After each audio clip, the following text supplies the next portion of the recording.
Before establishing Hogwarts, he chose another unique path, the Forbidden Forest. He was also the first founder to part ways in the true sense, not only gave up maintaining friendship with wizards, but also gave up letting the subsequent horses. The opportunity for people to attend Hogwarts.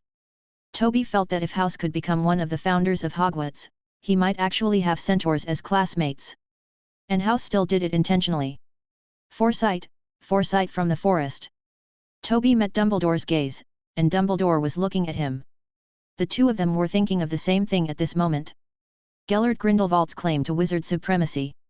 Toby said categorically, House believes that wizard supremacy is bound to emerge, and the centaurs will be hunted and killed by wizards by then, so he will prevent the centaurs from encountering a crisis before then. I think so too. Dumbledore agreed with Toby. According to the description on the pedestal of the Pensieve, House must have had a close relationship with the four founders from the beginning, perhaps more so than we imagined. Being close. The reasons that could lead him to take the initiative to cut off contact are definitely not simple. Toby asked, did wizard supremacy already exist during the founders' period? According to my archaeological findings, before the law of secrecy actually appeared, there were few such targeted claims in the magical world.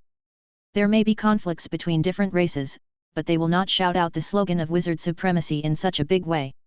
Obviously. Dumbledore said, this is the reason why House clearly foresaw something, so he set such strong traditions and rules, and even concealed the fact that he had a friendship with the four founders.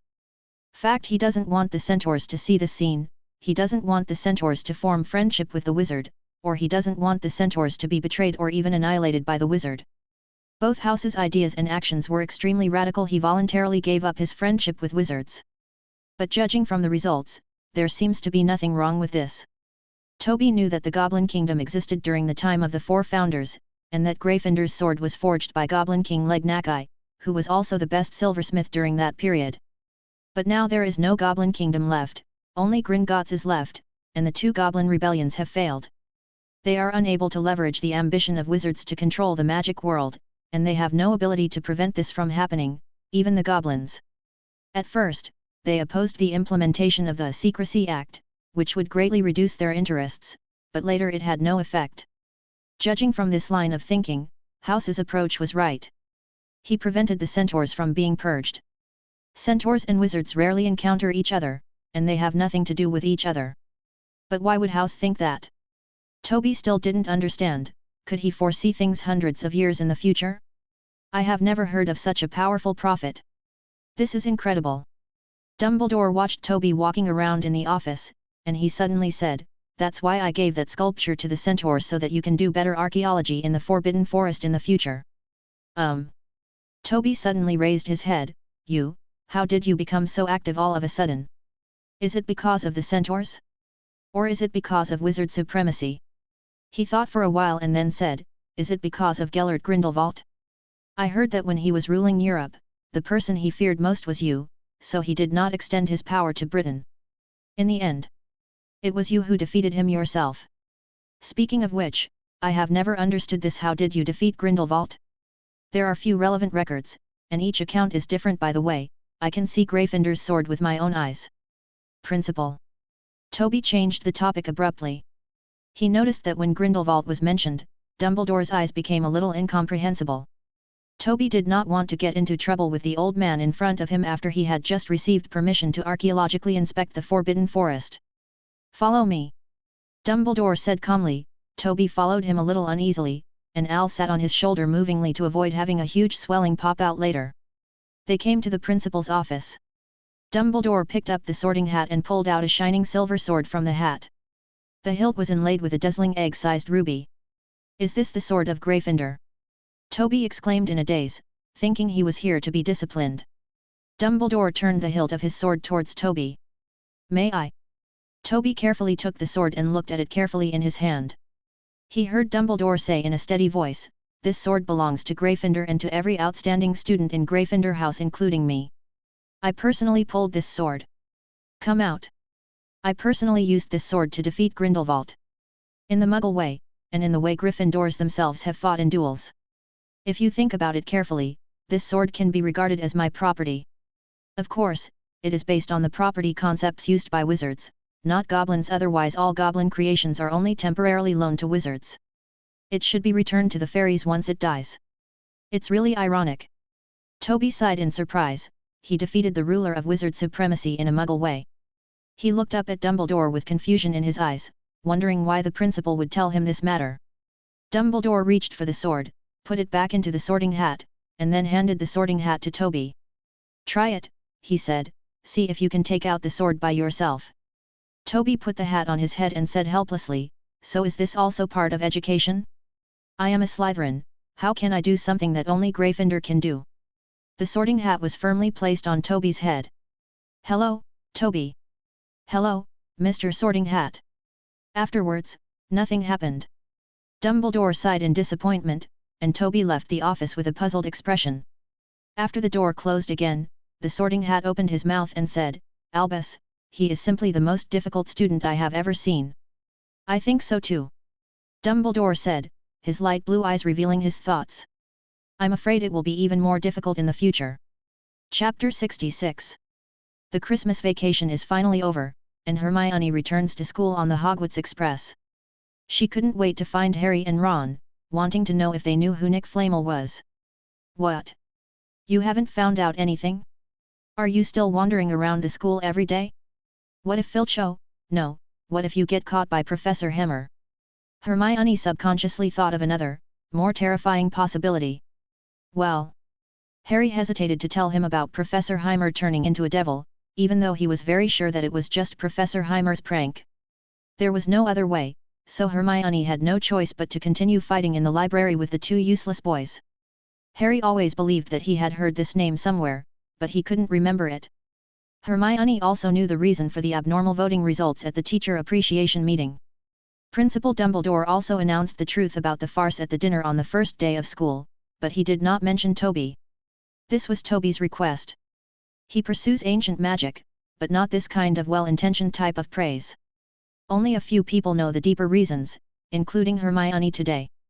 This made her feel complicated on the way to the ancient magic office. She had never thought that Professor Heimer had such a pitiful experience. No one gave him a gift on Christmas when he was in school. She lightly buttoned the door and pushed it open after receiving the answer. Soon, Hermione realized that she was thinking too much. Professor Heimer looked like he was in a good mood. He was humming an unknown tune softly, holding a valuable silver plate in one hand and waving his wand in the other hand, causing the water droplets in the silver plate to flow toward. It was sprinkled on the rotting wooden door. Hermione remembered that this was also one of Professor Heimer's collections, and it appeared in the office together with the Pharaoh's coffin. Mr. Al is not idle either. He is sitting on a flying carpet and constantly flying around the wooden door, occasionally sprinkling down some fragrant powder. They seemed to be trying to plant wooden doors, but Hermione always felt that the wooden doors were decaying faster. "Hello, Miss Granger." "Ah. Hello, Professor Heimer, hello, Mr. Al." Hermione walked to her desk with doubts in her mind, and a new batch of first drafts automatically flew in front of her. However, she did not read it immediately, but quietly glanced at Professor Hemmer and his assistant just for a moment. The wooden door became more decayed. "Hi, Professor Hemo. Is there a problem? What are you doing? Are you asking about watering the mason door?" "Oh, what?" Hermione was stunned. "Mason door?" Toby patiently explained, "This door is very magical. It needs to be cultivated with ice water and pollen. When it is almost decayed, it can be restored to its original appearance, and then you can get into the door and enter another world. A wonderful world. It can also be said to be the other side of the real world. This door is my most interesting collection, bar none." Hermione was confused when she heard it, but she was still yearning for it. "Then when you walk through this door, can I come with you?" "Of course no." Toby suddenly strengthened his voice, startling Hermione for a moment. "Only wizards who are emotionally mature enough can pass through the Mason Gate. Otherwise, not only will they be confused by the scene in another world, and they will never be able to return smoothly, the Mason Gate will also be destroyed. Students cannot enter casually, your emotions. It's not enough to support your ability to survive on the other side of the Mason Gate. Now is the time for you to learn how to correctly control your emotions, which is magic." Okay. Hermione said frustratedly. Although the Mason Gate sounded dangerous, Professor Heimer's decisive refusal was still a bit difficult to get used to. After a while, Cedric also rushed to the office. He had been absent for a long time due to Quidditch training, and now that school has just started, he finally has time to continue studying the magic circle. There was still a smile on the young man's fair face. Although the smile froze for a second after seeing Toby and Al's strange behavior, Cedric still said happily, "Mr. Al, I am. You brought a gift, but it was too late for Christmas, so it was successfully made today." Hermione quietly raised her ears and turned her head again. She saw Cedric take out a sparkling glass ball from his pocket. It was hollow and had a bunch of flames dancing inside. "This is really a nice gift," Hermione thought. Xiu likes this kind of shiny things the most, and Cedric is Mr. Al's assistant, so he is obviously very concerned about this gift. Al took the glass ball and fiddled with it twice in his paw. Cedric suddenly became uneasy. He did not see the cheerful expression on Mr. Al's face as he expected, but he probably didn't remember it. Wrong? Xiu likes shiny things the most. Al threw the glass ball upwards and suddenly made a short sound, cut. "Hey!" Hermione blinked. Did she hear it wrong? Can Mr. Al make any sounds other than yet? Cedric looked more confused than Hermione, and at the same time a little worried. Did Mr. Al think his gift was not sincere enough, or was it precious? At this time, Toby suddenly said after sprinkling the last drop of water, "You two, don't think too much. Al is not an ordinary sniffer. It's not easy to impress him." Cedric didn't know what to do, so Mr. Al really didn't like his gift? He suddenly saw Mr. Al fumble in his belly pocket and take out another object that shone in the light, then flicked it and Cedric quickly caught it. "It's a gold galleon. But this time it looks pretty good," Toby said quietly. "It seems that Al is very satisfied with this gift, so he will give you such a return gift." After a pause, he added, "The first gift I got in return was just a silver saucer, not a gold galleon." Al also flew to Cedric, patted the young man's shoulder with solemn eyes. "Yet. It allows you to keep up your efforts." Toby continued to translate, "Don't embarrass it, after all, you are its assistant." Oh! Cedric finally came to his senses. He looked at the gold galleons in his hand and said excitedly, "This is too expensive. The flame glass ball is not worth so much money. At most, it will cost more." "It's just thoughts." Hermione looked at this scene with envy. "What Al values is your thoughts." Toby waved his hand and said, "And there is nothing worth rejecting. This gold galleon was dug by us in the Forbidden Forest. It is probably left by a rich man who disappeared before. Missing. Cedric suddenly felt that the gold coins in his hand were a little hot to the touch. "It's possible he's dead," Toby said calmly. "This can be regarded as an alternative inheritance. The connection between students for hundreds of years. Maybe the students who died were also from Hufflepuff House." Hermione quietly turned her head back, and all the envy in her heart suddenly disappeared. Cedric sat uneasily in his seat. He raised his head and glanced at Professor Heimer and Mr. Al. He sighed silently and put away the gold galleons, preparing to never spend them. He glanced at the only person in the room who could communicate normally. The professor really hasn't changed at all. Hermione quickly closed her eyes after responding to avoid being noticed by the professor. "You still have to say it." Chapter 67. "Monster, don't bite me, stay away from me, get out of here." Quirrell suddenly woke up from his dream, as if the face of a terrifying vampire was still in front of him. Fortunately it's just a dream. He stood up and put on the scarf after washing. Even he himself didn't notice when he got into this habit. Quirrell's mind at this time was focused on the troll in the forest. He had decided to defeat the troll himself in front of the students, which would definitely get him more recognition and attention. Outside the castle, it was a rainy day after heavy snowfall, and the air became humid. When going downstairs, Quirrell met the members of the Gryffindor Quidditch team who were rushing to practice. Harry Potter among them smiled encouragingly at him. This really flattered Quirrell and made him feel proud. The desire to hunt giant monsters also became stronger. When the two separated, Harry stared at Professor Quirrell's back in confusion. Why is the professor's reaction so big? This reminded Harry of the first time he met Quirrell in the leaky cauldron. Fred and George drove Harry away by force. Isn't he always the same? Don't even think about being lazy, we don't have a backup seeker. Wood will kill you if he finds you missing. Empty your intestines again. Captain Wood turned around and glared at the Weasley brothers sternly. I know we can win. He started to talk again, the premise is that we must seize the time to train. The team members were aware of Wood's determination, but they also became wailing. On the other side, Quirrell has entered the Forbidden Forest. The land has become muddy, making it difficult to move forward. He can only walk 1 foot deeper and 1 foot shallower. When he was walking through a forest of needles, he suddenly heard a loud noise. A centaur with black hair and a black body suddenly rushed out, pointing the bow and arrow deftly at Quirrell, ready to go. Oh! Quirrell was so frightened that he quickly took several steps back. He raised his wand nervously and heard the centaur on the opposite side ask, Professor Quirrell. It's me, Quirrell stammered, I remember you seemed to be yes. Vain. The centaur introduced himself, finally willing to put down the bow and arrow in his hand, and Quirrell also slowly put away his wand. It seems to be a misunderstanding. Quirrell had seen each other before when he entered the Forbidden Forest to capture the giant monster. You what's going on? Quirrell asked curiously. Bane left without answering. Quirrell was not surprised at all. The centaurs in the Forbidden Forest were mysterious and refused to reveal anything to the wizard. If it's better at night, the centaur will stare at the night sky and say something about whether a certain star is bright or dim. But other than that, he won't say anything more. But on the way, Quirrell discovered the carcasses of many small animals including foxes, rabbits, and pheasants. There were no injuries on these animals, but they all looked dry and extremely thin. Quirrell suddenly remembered that he had been through such a period, just before the Christmas holidays, but now he had recovered. Could this be related to the cause of Bane's alert? Is it some kind of spreading disease? Quirrell suppressed the strange thoughts in his heart, he didn't want to give up again. In his vague memory, he had been to the Forbidden Forest many times, but almost every time he returned without success and failed to capture a giant monster. And for some reason, he was vaguely glad that he never met Professor Heimer again. It seemed that several of his failures were related to Professor Heimer.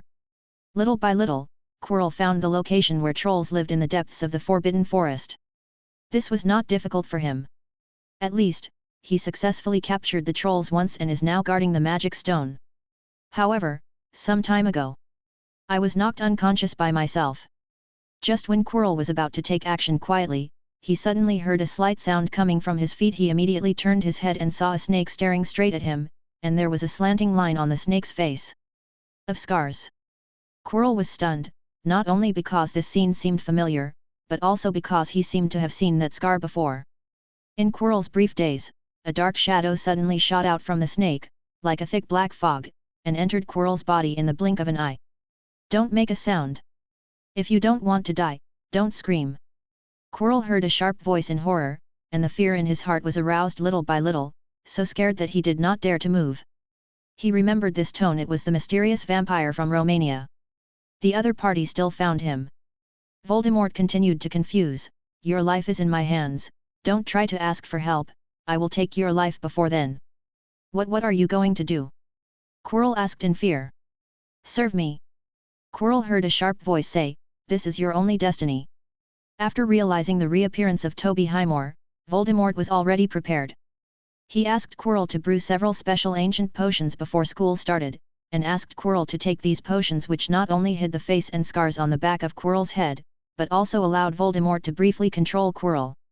The body consumes only Quirrell's own vitality, which is why Quirrell became thin some time ago. For this reason, Voldemort cast the forgetting curse on Quirrell twice to modify his memory. The first time was when I received a Christmas gift. At that time, Voldemort had realized that Quirrell was showing signs of giving up and surrendering to him, and he was trying to gain the respect of students and professors through stupid and pretentious means. As a result, Quirrell's memory was modified, allowing him to temporarily forget all this, and secretly went to Hogsmeade Village according to Toby's movements, taking the opportunity to defeat Mundungus, who happened to meet him. But after this, Quirrell was not allowed to cast the Imperious Curse on Mundungus because he did not know the spell, and Voldemort also needed to retain the ability of the remaining potion. So the person who really appeared in the Pig's Head bar was actually Quirrell, and Mundungus was placed in an alley after being defeated, and at the same time took another fatal poison. After Quirrell left the bar, he would. The person quickly changed his clothes, unintentionally evading the tracking of the Bone Age algae, and then returned to the Forbidden Forest.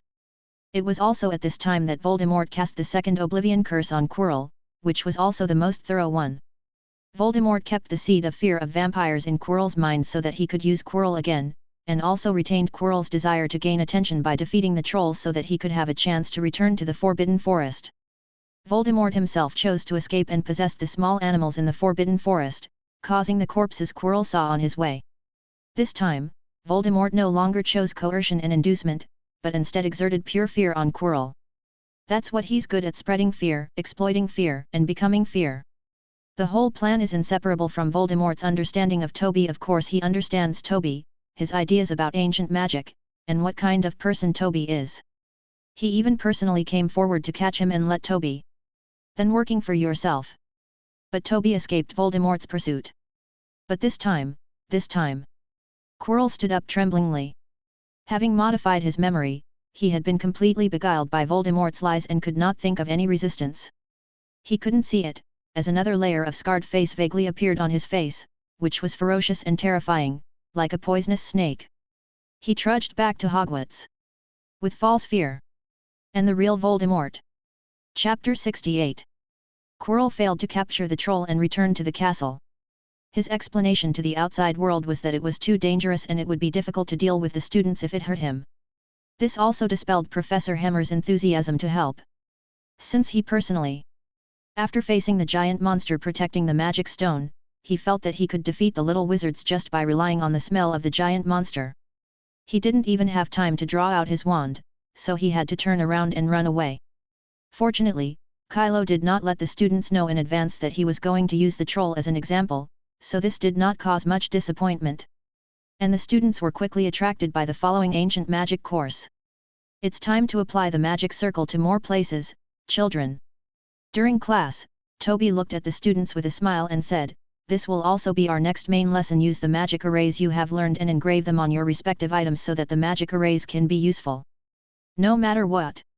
However, I still have to remind you that it is best not to use your wands for experiments. The engraving of the magic circle also has a chance of failure. It is not that easy to buy the second most suitable wand." Ron, who was sitting at the bottom, muttered pitifully, "I don't even have my first wand yet." His mutterings were soon drowned in the excited discussions of the students. They had already seen the wonders of the magic ball, and were also interested in Professor Heimer's idea of a fully automatic magic wand. They couldn't wait to make something of their own. "My own magic circle item." Toby finally assigned an assignment. Describe the items you want to make before the next class, and then after checking, the students can actually implement their plans. After class, Harry, Ron, and Hermione were walking in the corridor. "What are you going to do?" Hermione asked with interest, and by the way, she told her plan. "I plan to draw a magic circle on the glass bottle, and I can summon blue bellflower flames with just a wave of the wand. Keep warm, so you don't have to learn this spell." The little girl's thoughtfulness was rewarded with grateful looks from the two boys. Throughout the winter, they relied on Hermione's bluebell flame to survive. "This shouldn't be easy." Ron smacked his lips and said, "You have to first find a way to turn the spell of bluebell flames into a magic circle. We haven't learned these contents yet." "I already know it." Hermione said proudly, "I learned it while helping Professor Heimer edit the first draft. The content is very detailed. The next freshman will be really happy." Ron showed a gloating expression, "I can't wait to tell Ginny the good news." Harry's original idea was to imprint the magic circle on Nimbus 2000, but this broomstick was too precious to him, and it would be terrible if it failed. So he changed his goal to a flute. It was a Christmas gift given to him by Hagrid, and Harry was very impressed by how everyone sang the school song on Halloween, and he hoped to make this flute into a school song no matter how he played it. The melody he just didn't know whether to choose the funeral march that everyone sung at the time or the Symphony of Destiny that Principal Dumbledore sang later. This choice made Harry a little confused. As for Ron, he plans to modify the sweater that Mrs. Weasley gave him for Christmas. He wants to make this sweater into a prank prop that will shrink continuously once worn. "Your idea sounds equally difficult," Hermione warned. "Every step is very difficult to achieve, and you may need to learn advanced spells." But this couldn't stop the two boys' whimsical ideas. "No problem," Ron said confidently. "Didn't you hear Professor Heimer say that this is the content of the course in the next few months and also the content of the final exam? We have plenty of time." Harry also whispered in a low voice, "Maybe we will still have time to make the wooden sword we used when we were in solitary confinement. It hurts to hit people, but it won't cause any harm." When he said this, he stared directly at Draco Malfoy, who was strutting past, and he obviously already had a target to hit. The wooden sword is a perfect illegal prop. As long as the professor does not discover it, there will be no punishment. Even if the victim files a complaint, it will be useless. Draco noticed the three people looking at him, and he said disdainfully, "What are you looking at, Potter? Can't you afford the items used to engrave the magic circle? Your dead parents must not have left you much inheritance. Right. And you, Weasley, your living parents don't have much money either." Ron rushed forward, Harry right beside him, and in addition there was a third person, not Hermione, who was full of anger, but Neville, who happened to be passing by. His chubby, round face was filled with anger. Before Goyle and Crabbe could recover from their reaction, he grabbed Draco's collar and hit Draco's face hard with one punch after another. On the ground, he kept shouting, "Damn Malfoy! You are not allowed to insult Harry's parents." Everyone was stunned. They stopped involuntarily and even forgot to join the battlefield and stop Neville. Draco's cheeks soon became swollen, and Harry quickly stepped forward and grabbed Neville's raised arm. "Neville, stop. He was knocked unconscious by you." Even Harry couldn't believe that he would say such a thing, but he saw with his own eyes that Draco's head tilted and two long streams of blood flowed out from under his nose. Neville was shaking all over. Harry didn't know whether he was excited or scared, but he knew that Neville must have regained consciousness. Neville suddenly broke free from Harry's hand, pushed away the onlookers, and ran away without looking back. Draco's body fell backwards and was caught by the panicked Goyle and Crabbe. They didn't know what to do at all. They were all frightened by the sudden rise of Neville. Look at what Neville looked like just now. He looked like he wanted to kill Draco. "Send him to the school hospital quickly!" Harry shouted anxiously, not because he was worried about Draco, but because he was afraid that Neville would be kicked out of school. After the two regained consciousness and took Draco away, Ron finally closed his open mouth and suddenly murmured, "This is not fair. Obviously I was also Neville's roommate, and we were imprisoned together. There is also someone like me, but why didn't he stand up for my parents? Why do you still have time to think about such things?" Hermione said angrily, "Go find the professor quickly. We have to bring Neville to the professor before Malfoy wakes up, at least don't let him be. Really get kicked out of school. Hurry up! Hurry up and catch up with Neville." They ran non-stop and finally found Neville sitting on the bed in Harry's dormitory. The joints on the back of his palms were broken and bruised, but Neville seemed to feel no pain at all and was sitting upright. Sitting in bed in a daze, eyes wandering. Ron was startled, and he quickly turned around to look, but was also frightened by Hermione, who had followed him to the dormitory. Can you enter the boys' dormitory?" This time Hermione didn't even bother to explain. She punched Ron angrily, making him scream in pain. Then Hermione and Harry exchanged a look, and they walked carefully to Neville and sat next to him, one on the left and the other on the right. Hermione whispered her plan in a low voice. At this time, it was definitely better to admit her mistake in advance, otherwise it would be too late by the time Draco announced it in a big way. Neville listened silently, and Harry didn't know if he listened, but Neville's eyes didn't even change. Just when he couldn't wait to take Neville away by force, he suddenly heard Neville murmur, "Professor Heimer. I'm going to see Professor Heimer." Chapter 69. Pushed on the desk in the ancient magic office are two tall piles of parchment, which are the homework of other students.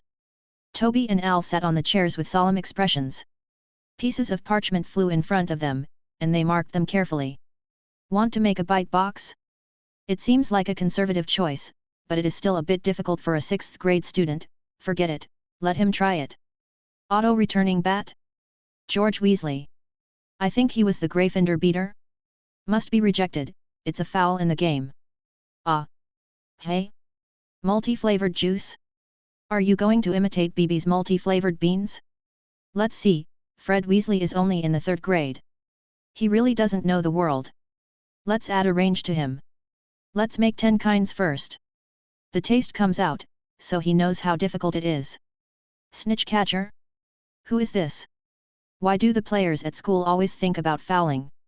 Quaffle catcher. That's too much. Oh, this is Mr. Diggory's the automatic casting wand. It shouldn't be. He knows how difficult it is. We have to find a time to have a good talk with him Please come in. Hermione walked into the office cautiously, and Ron and Harry followed behind her, holding the unconscious Neville on the left and right. After seeing Mr. Owl who was grading homework, they decided to ignore this strange scene for now. This should be an illusion. How could Xiu be grading homework? Toby looked at them with a smile. You are here to hand in your homework too? It's really fast. It's just not long after class. It seems that you are very aware indeed. Confinement is still effective. Harry and Ron's hearts trembled as they suddenly thought that they should come back after finishing their homework. Hermione explained bravely, it's not because of the homework, Professor. It's because of Neville, who just beat Draco Malfoy unconscious. Hermione's voice became softer and softer, and she watched helplessly as Professor Heimer's long hair fell down and covered his eyes. This didn't look good, and was usually a precursor to the professor's anger. Continue. Toby said calmly, his tone changing from joy to a deep tone. Now Hermione was also panicking. She told the whole story with great difficulty, without daring to add any fuel to the fire. Just before the last confinement, they had already seen the punishment for fooling Professor Heimer, which was extremely severe. You may be expelled from school. After the story was finished, there was silence in the office for a short while. Except for Neville, who was unconscious, the three young wizards felt that the atmosphere in the room was getting heavier and heavier, making them breathless. Fortunately, Toby finally looked away. He glanced at Neville and glanced at the back of Neville's broken hands. Then he turned to look at Al and said to him, Go to Severus and leave him alone. I want some white essence and tranquilizer. Al nodded, and it jumped on the flying carpet and flew away from the office. Toby pushed back his long hair and showed a big smile. I thought that was what happened. Sit down, kids, do you want anything to drink? He conjured 4 chairs across from the desk and motioned for the 4 people to sit over. At the same time, he continued, but you are really right to find me. As for Neville, use white fresh essence to treat his injuries in a while, and then just drink a tranquilizer to calm down your mood and you will feel better. There is no need to worry, it is just a little excitement and it will be cured soon. The 3 of them took Neville to sit on the chair in fear. They had not yet understood the meaning behind Professor Heimer's behavior. So Toby asked again, Tell me, what do you want to drink? The 3 of them trembled all over, and they immediately shouted one after another. Water. Water. Pumpkin juice. Harry and Hermione suddenly looked at Ron. Are they still in the mood to drink pumpkin juice at this time? Fortunately, Toby didn't pay attention to this. He waved his wand again and produced 2 glasses of water, 1 glass of pumpkin juice, and some lemonade that he gave to Neville on his own initiative. Ron was sipping his drink, not daring to raise his head under the contempt of his 2 friends. Harry plucked up the courage and asked, But, Professor, what should Neville do? Mr. Longbottom's words.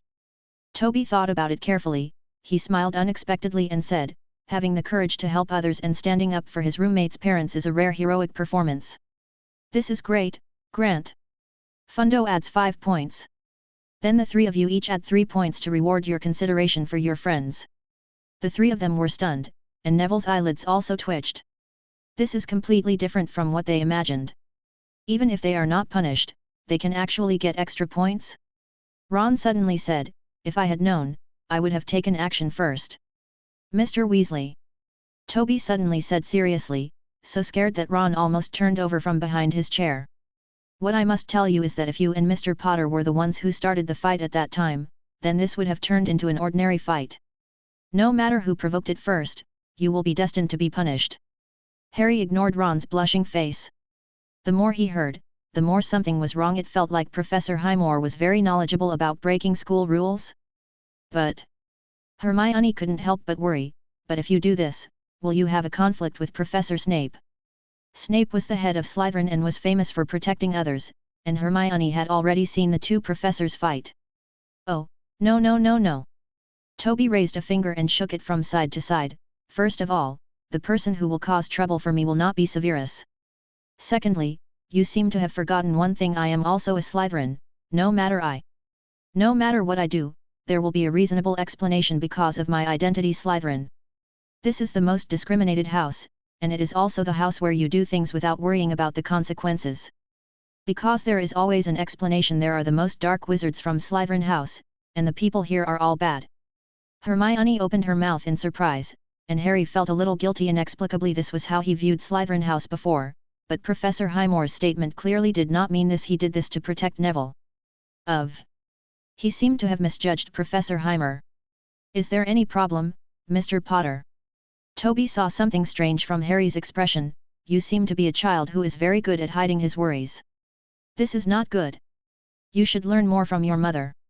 Fathers too, they all know how to express their thoughts, although sometimes they overdo it."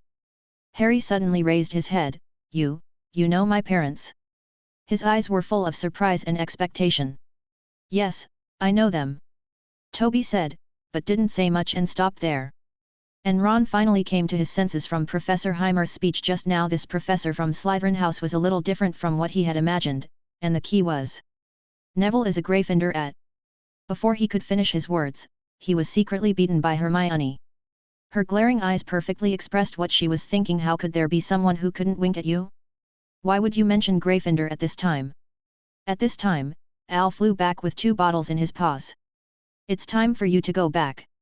Toby said goodbye. "Just give the next time to me and Mr. Longbottom.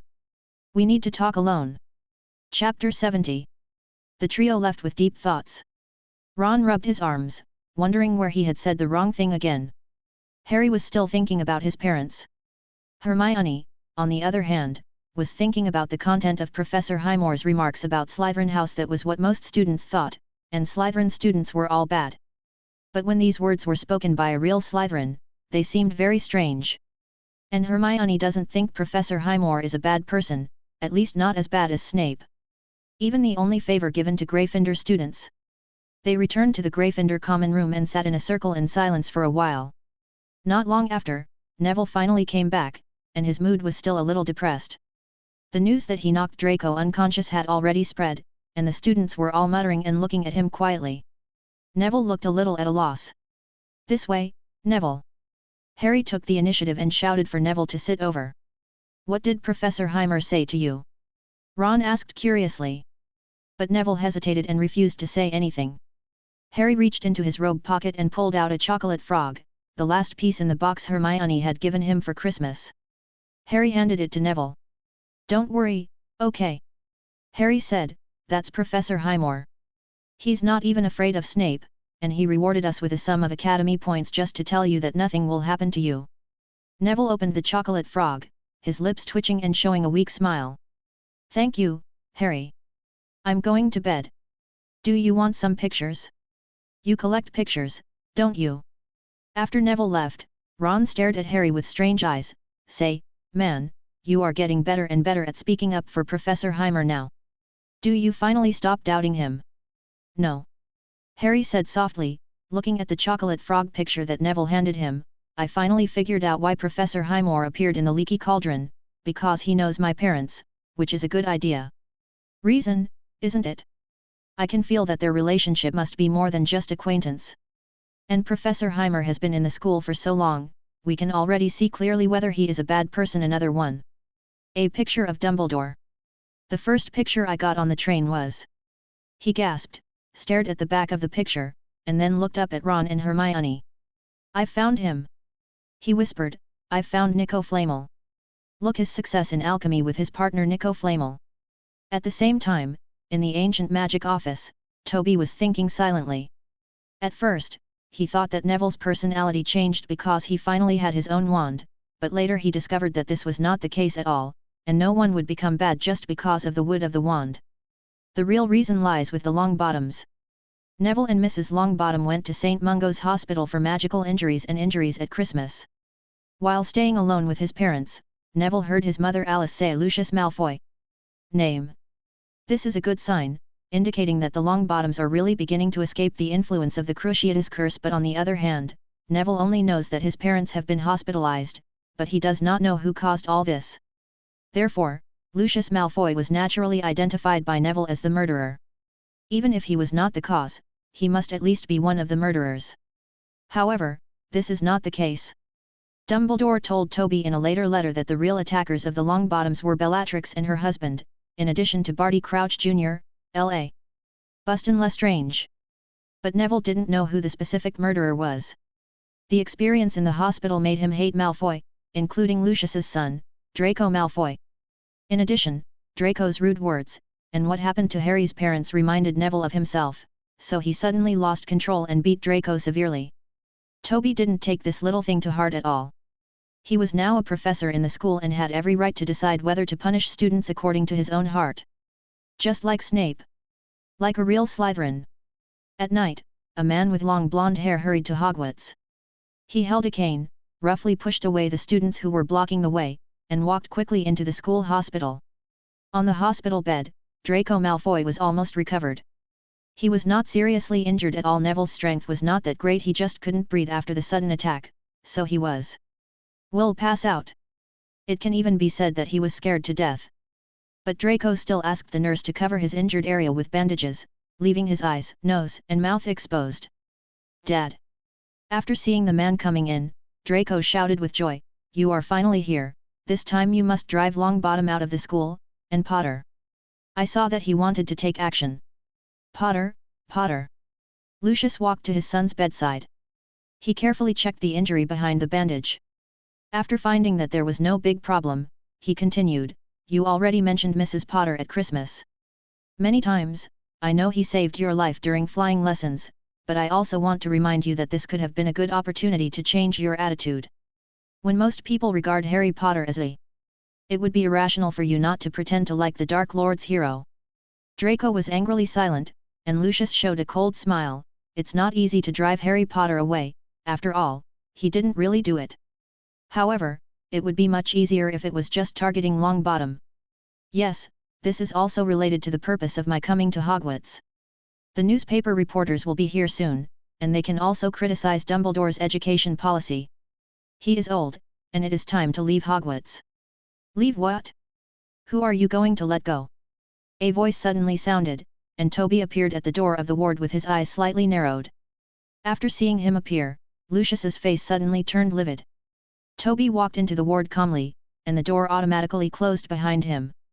A soundproofing spell was also deliberately cast to prevent the sounds in the room from being heard by Madame Pomfrey. Then Toby stepped forward quickly, grabbed Lucius's collar, pushed him against the wall, poked his chest with the wand, and roared angrily, "Tell me again, who should I let go?" Hogwarts. Talk. Chapter 71. Draco was frightened. Lucius had indeed told him not to provoke Professor Highmore, but he never expected that Professor Highmore would dare to do anything in the school hospital. Lucius's cheeks moved angrily. "I suggest you let go of your hands, otherwise." "What else?" Toby threatened unabashedly, "Are you going to use your old methods? Call your Death Eater friends to capture me?" "Yes, Malfoy, I know you were among those sneaky people back then.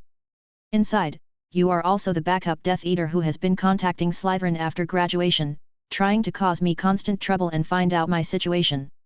But don't forget, there is no mysterious person to support you now. Who else can you rely on now? On your senior officials in the Ministry of Magic? Or on the power of the Malfoy family? Do you think I will care about this?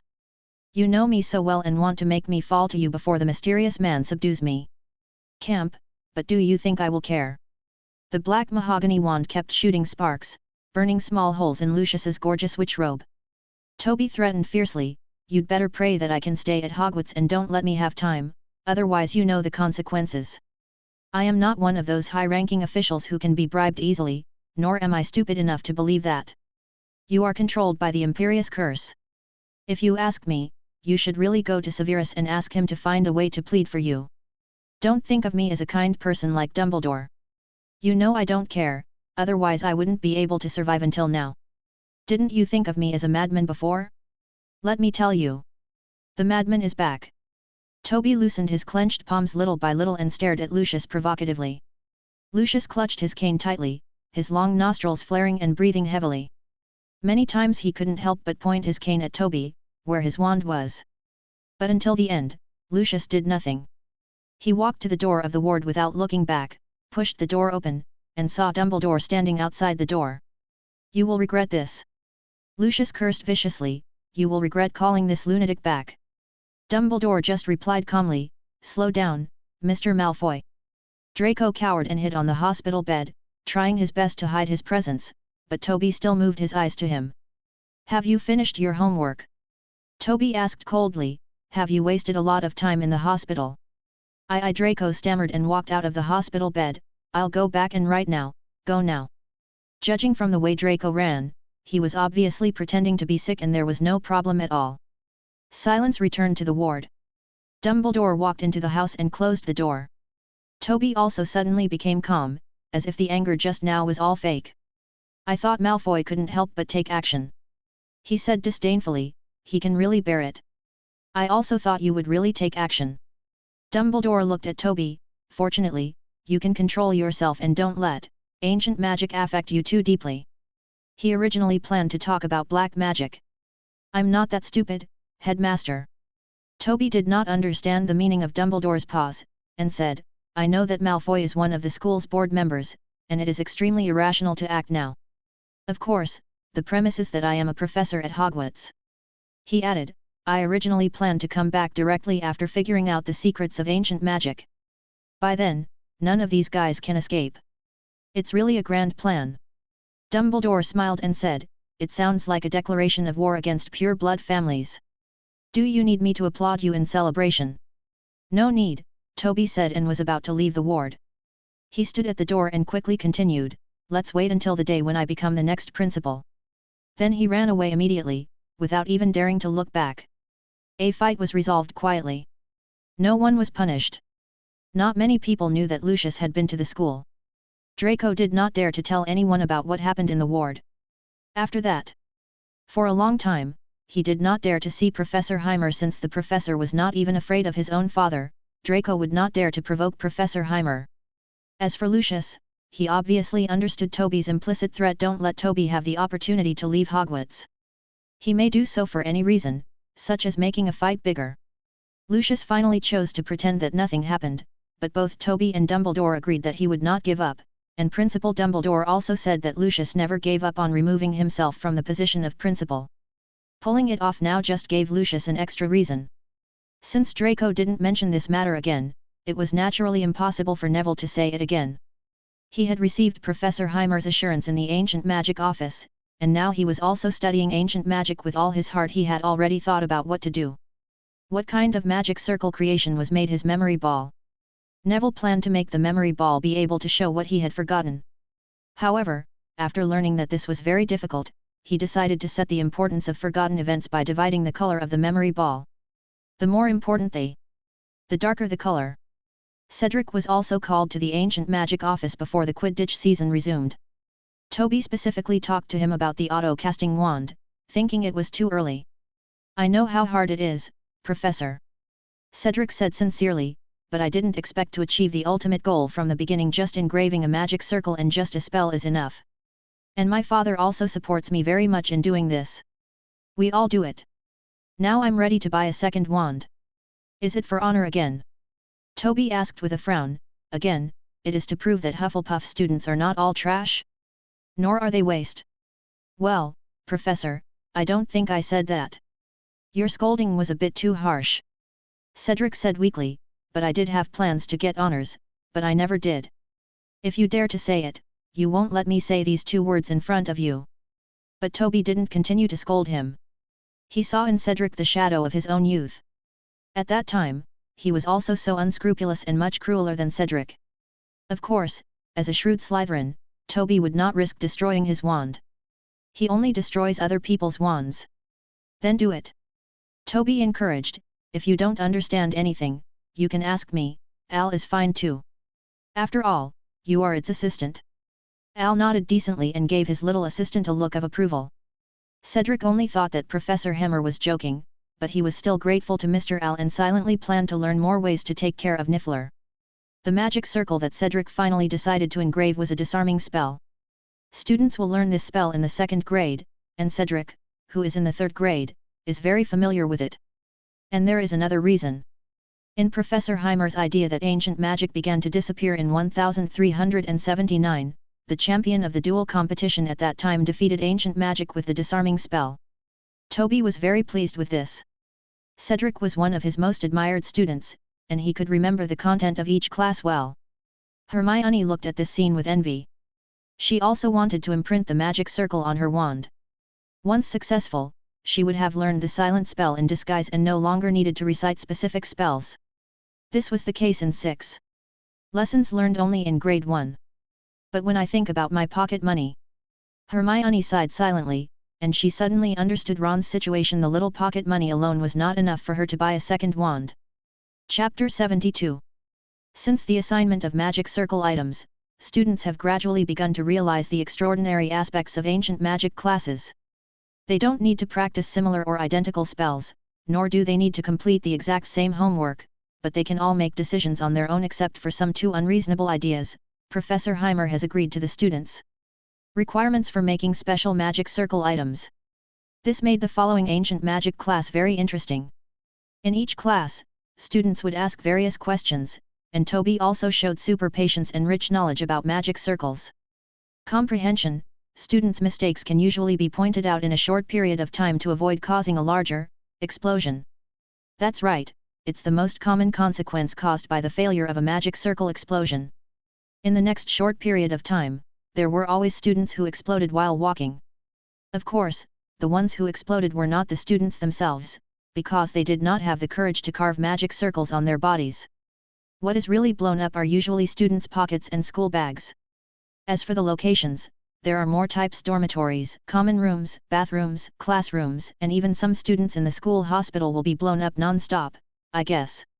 I accidentally created the magic circle of thunderbolt fireworks. This farce finally ended until Professor Heimer strictly prohibited it. Everyone must draw a perfect magic circle on parchment before applying it to their respective items. However, according to Marcus Flint, who happened to pass by the principal's office, Professor Heimer made the decision after having a big bump on his forehead. It is speculated that Professor Heimer was forced to make this decision.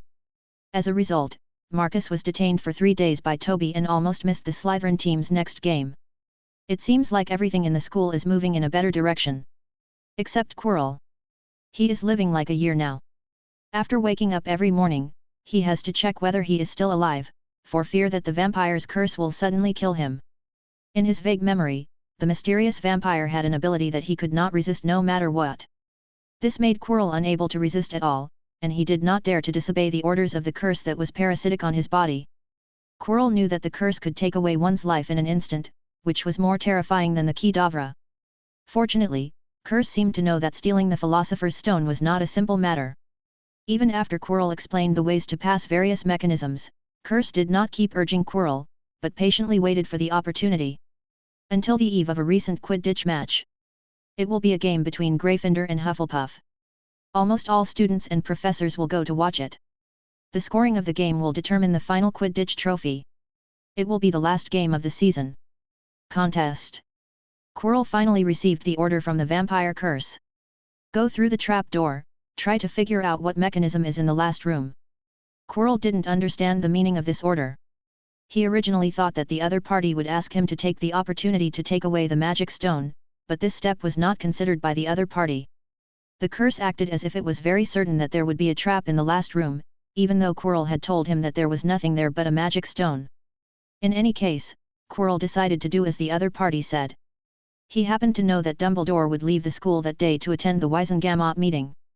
It was said that this meeting was also related to Professor Heimer. Someone submitted an anonymous letter to report.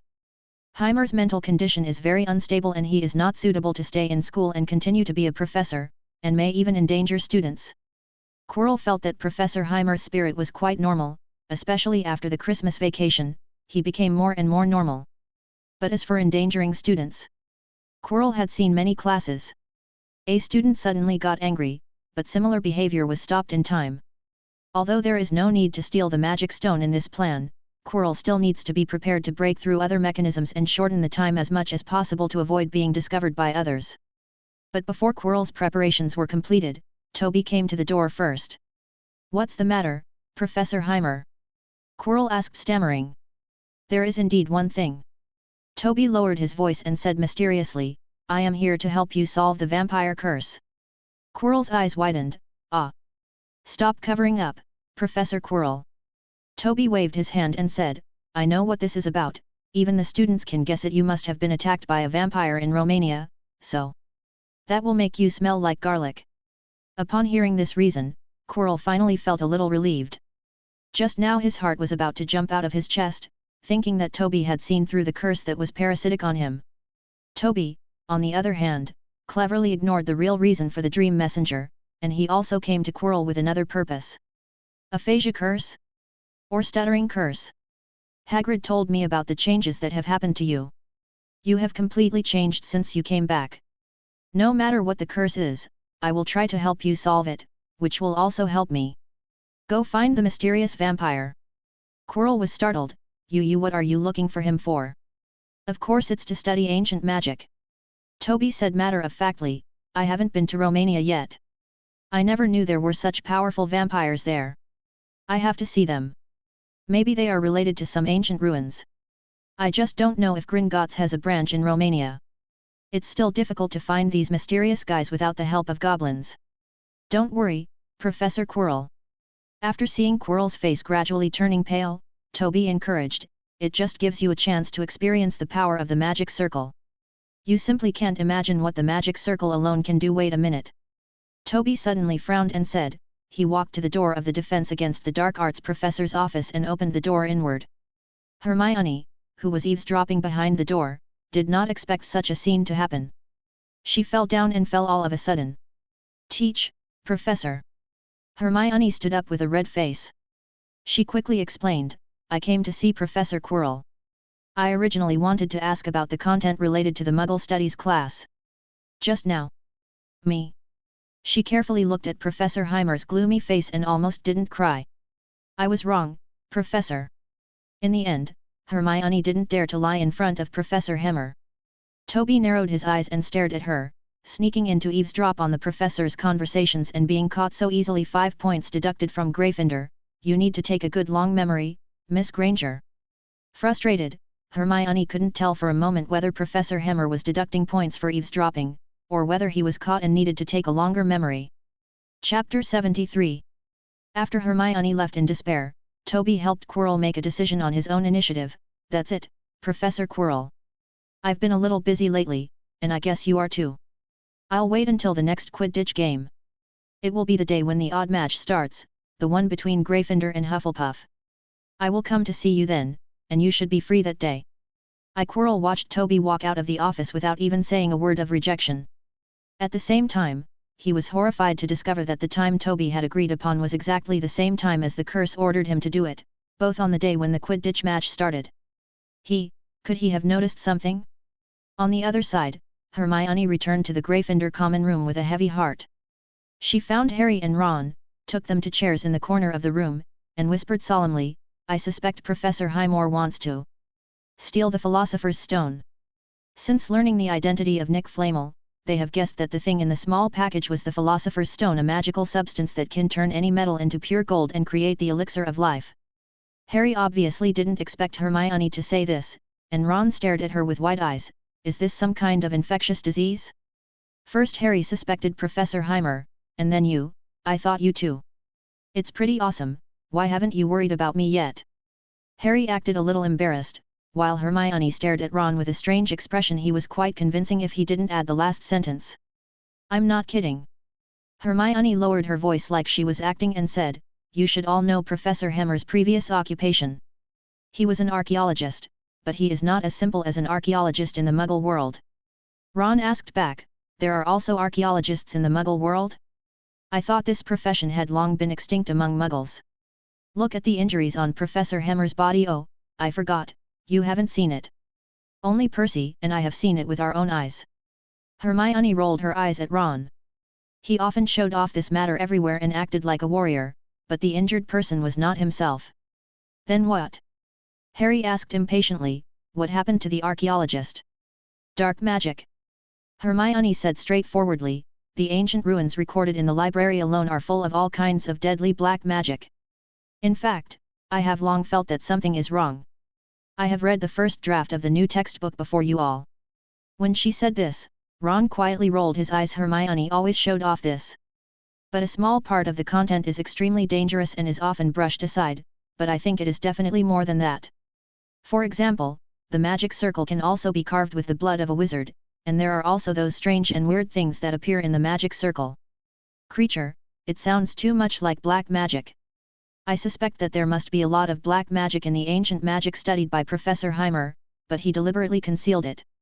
In other words, he is very likely to have been affected by black magic, and this influence will continue to deepen his pursuit of black magic, even the pursuit of evil nature. This time, neither Ron nor Harry refuted Hermione's words. They still remember that in one of the ancient magic classes, Professor Heimer showed them the illusion of summoning monsters. There is no doubt that it belongs to the category of black magic in the magic circle. And there is indeed something wrong with Professor Heimer's character, especially at the beginning. Many people secretly called him a devil, and some students still call him that. Hermione saw that the two of them at least accepted these statements, and she then threw out another piece of evidence. One more thing, I heard Professor Heimer say this archaeology is inherently dangerous, and I have nothing to do with danger. Coexistence, the danger is myself, otherwise it would not be me controlling the ancient magic, but the ancient magic controlling me. Harry gasped. This was exactly like the dark magic he imagined. Ron obviously knew more than Harry, and he asked fearfully, did Professor Heimer really say that? What exactly has he been exposed to? There must be more than we thought. Hermione said worriedly, and you shouldn't object to the Philosopher's Stone being part of ancient magic, right? At least it won't be in modern times, at least we haven't mentioned it in research on the development of modern witchcraft. Nick Flamel's account was found in. I wouldn't miss this opportunity. Ron said thoughtfully, the Philosopher's Stone must have a fatal attraction for Professor Heimer. There is no need for him to go to the ancient ruins in person, as long as he can get the mechanisms set up by professors are enough. That's the problem. Hermione threw out the second strong evidence. I just overheard the conversation between Professor Heimer and Professor Quirrell. He said to Professor Quirrell, it just so happens that you have. It's a chance to fully experience the power of the magic circle. You simply can't imagine what the magic circle alone can do. That's all Hermione overheard. Threat. Ron said in horror, this is a completely undisguised threat. How dare Professor Heimer blatantly threaten another professor, or in the other professor's office? It doesn't sound strange at all. Harry also analyzed, since he dares to fight with Snape, naturally he can't be afraid of the timid Professor Quirrell. By the way, maybe Heimer. The professor originally had the purpose of tracing the agency from the beginning, so he forced himself into a fight with Snape. He has already taken care of Snape, and he may have taken care of other professors long ago. All three friends were frightened by this guess. If their guess is correct, Professor Heimer will be able to successfully steal the Philosopher's Stone before long. After a while, Harry murmured in a low voice, but how could it be possible? Professor Heimer is obviously not an evil Slytherin, how could he want to do such a thing? Or risk it? Big risk. Hermione took a deep breath and said nervously, this is also related to the reason why I came to you.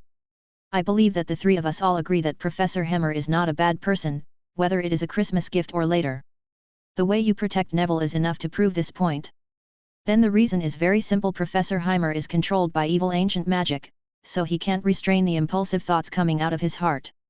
Coupled with the constant pursuit of ancient magic, he naturally. The target will be placed on the magic stone. Hermione looked at the two of them with firm eyes.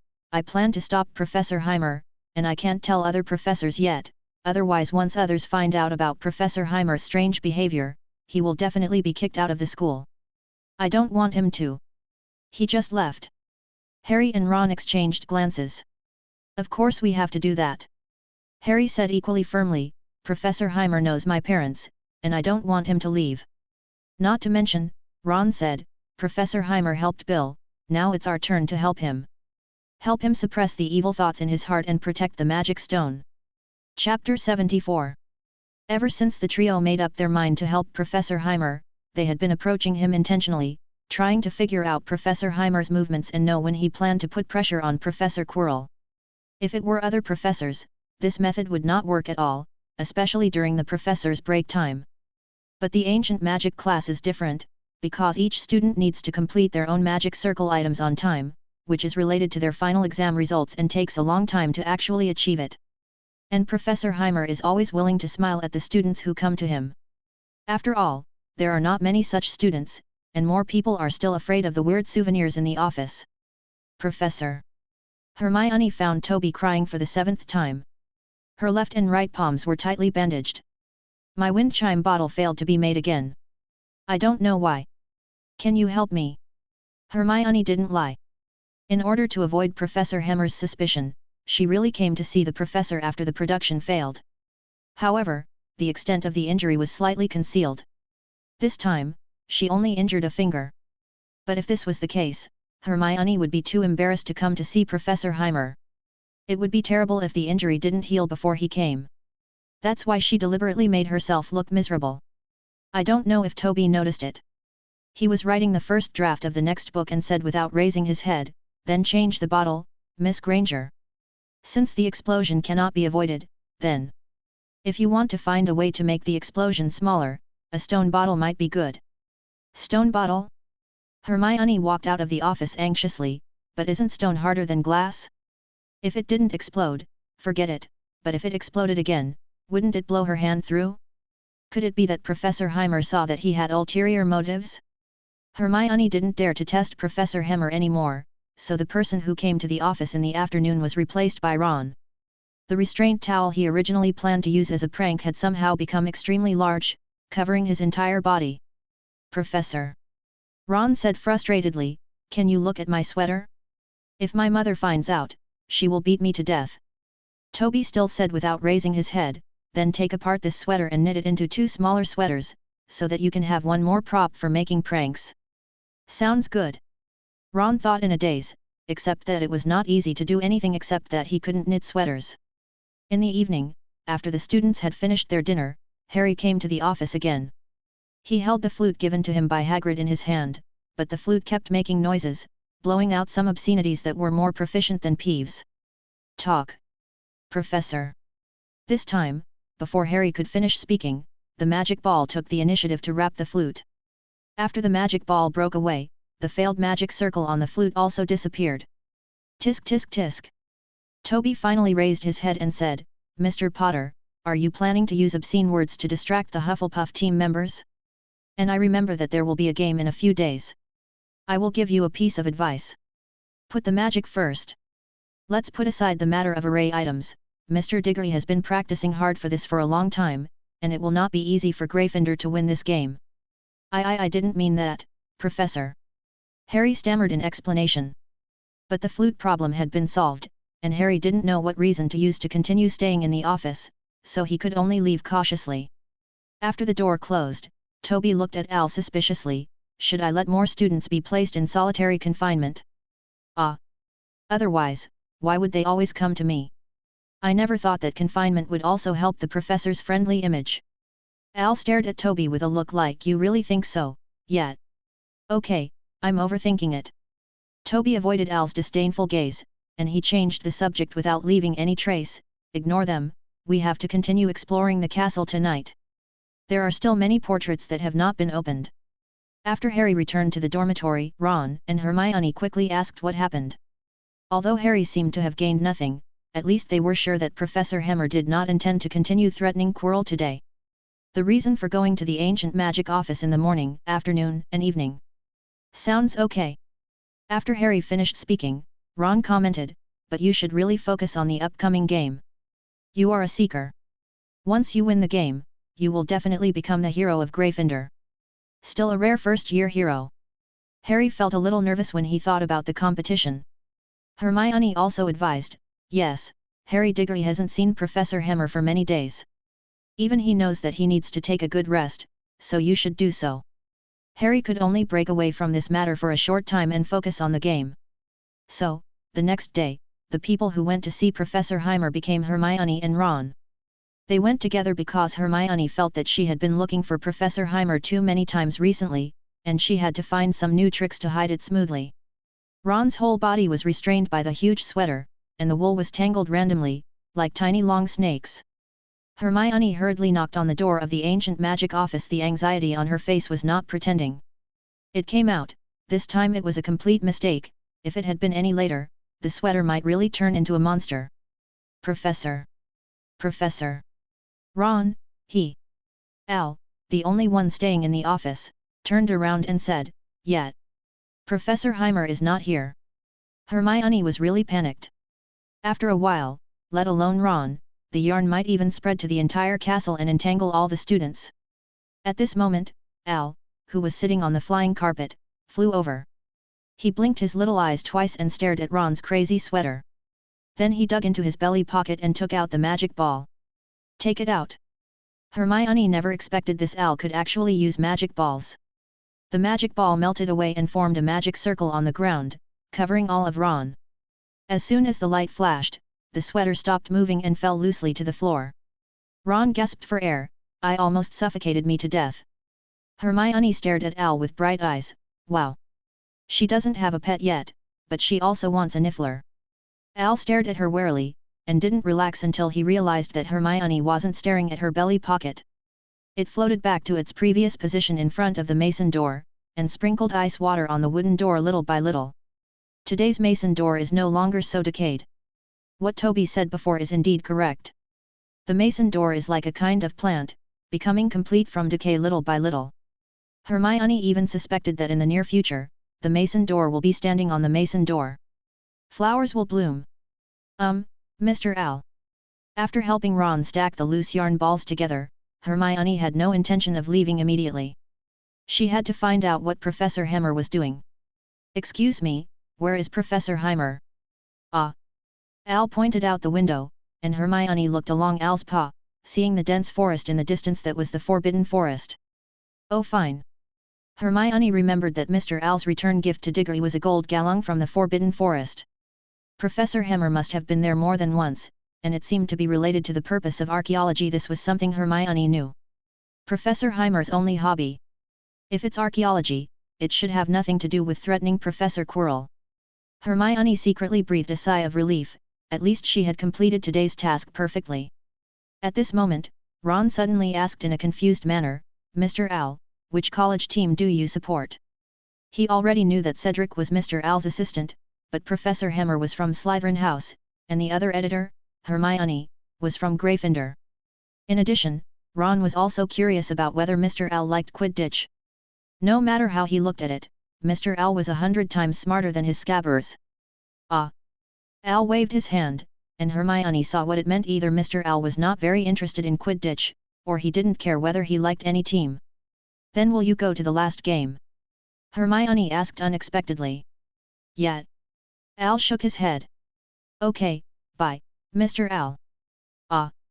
After arriving in the corridor, Ron said regretfully, "It would be great if I could win Mr. Al to Gryffindor's side. Wouldn't you be able to meet him more often? How about you give it a try?" "Gryffindor. This is a time when support is needed." Hermione shook her head and said, "Don't think about it, Cedric is still Al's assistant. And didn't you hear it? Mr. Al won't go to the last game, and neither will Professor Heimer.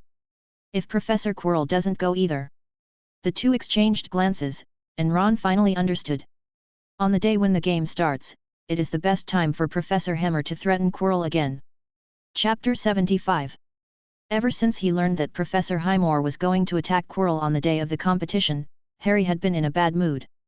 In addition, Snape's attitude towards him was very bad, and every potions class turned into a nightmare. A kind of torture.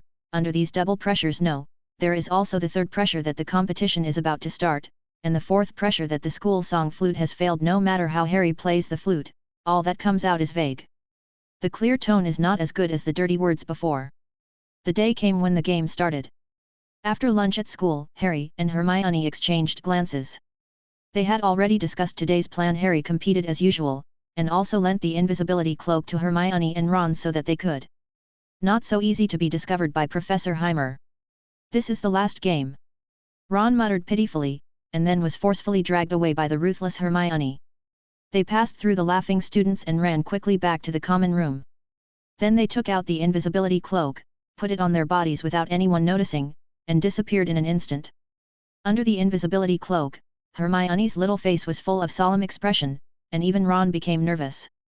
"By the way," Ron suddenly whispered, "what should we do if we find out that Professor Highmore really intends to threaten Professor Quirrell today? Do you think the two of us can stop Professor Highmore?" Hermione asked. Ron shook his head repeatedly, "Of course not." "Then I can only hope that Professor Quirrell can persist longer," Hermione said worriedly. She couldn't figure out how to stop Professor Heimer. Reporting it to other professors would have been the best option, but in this case, Professor Heimer might be fired. Neither she, Ron, nor Harry wanted Professor Heimer to leave the school so early. It's really strange to say that, unknowingly, they accepted the strict Professor Heimer, even though they knew he had some bad intentions and were unwilling to report him. Hermione thought about her suspicions about Professor Hammer's many violations of school rules. Would Principal Dumbledore have the same mentality when facing this student? Hermione rushed to the defense against the dark arts professor's office with complicated thoughts. She didn't dare to stare at Professor Highmore, so she had to find Quirrell. But just when Hermione and Ron stood still, they saw the door of the office being pushed open, and then Professor Hammer rushed out, and he was still supporting Professor Quirrell at this time. Quirrell's face was so pale that it was almost transparent. If his eyelids hadn't jumped a few times, the two of them would have thought he was dead. How could Professor Highmore be so cruel? Hermione and Ron were both scared to death. They hid under the invisibility cloak and did not dare to move. They watched Professor Hammer quickly walk down the stairs with the dying Quirrell. They should rush to the campus hospital. Professor Highmore probably doesn't have the guts to kill a professor in school. After both of them disappeared, Ron said in horror, what should we do? Professor Hammer must have successfully forced out the secret of the agency guarded by Quirrell. Otherwise, we should just leave it alone, unless you also want to be admitted to the campus hospital. Hermione had not yet come to her senses. They seemed to have arrived too late and failed to stop Professor Hammer's behavior. The key was that Quirrell was still seriously injured. After a while, Hermione made up her mind and said, "No, we have to go to the campus hospital to check again, just in case, just in case." She couldn't make any excuses for Professor Highmore now. The two people quietly came to the door of the campus hospital. They just happened to see Madame Pomfrey leaving the ward. After she left, they slowly approached and put their ears against the door of the ward. No, I can't." It was Quirrell's voice, and it sounded like he had not yet agreed to Professor Highmore's coercion. But in the next second, Hermione and Ron's hearts turned cold. Okay, they heard Quirrell sobbing, and at the same time they heard the sound of footsteps. Hermione quickly pulled Ron and ran out.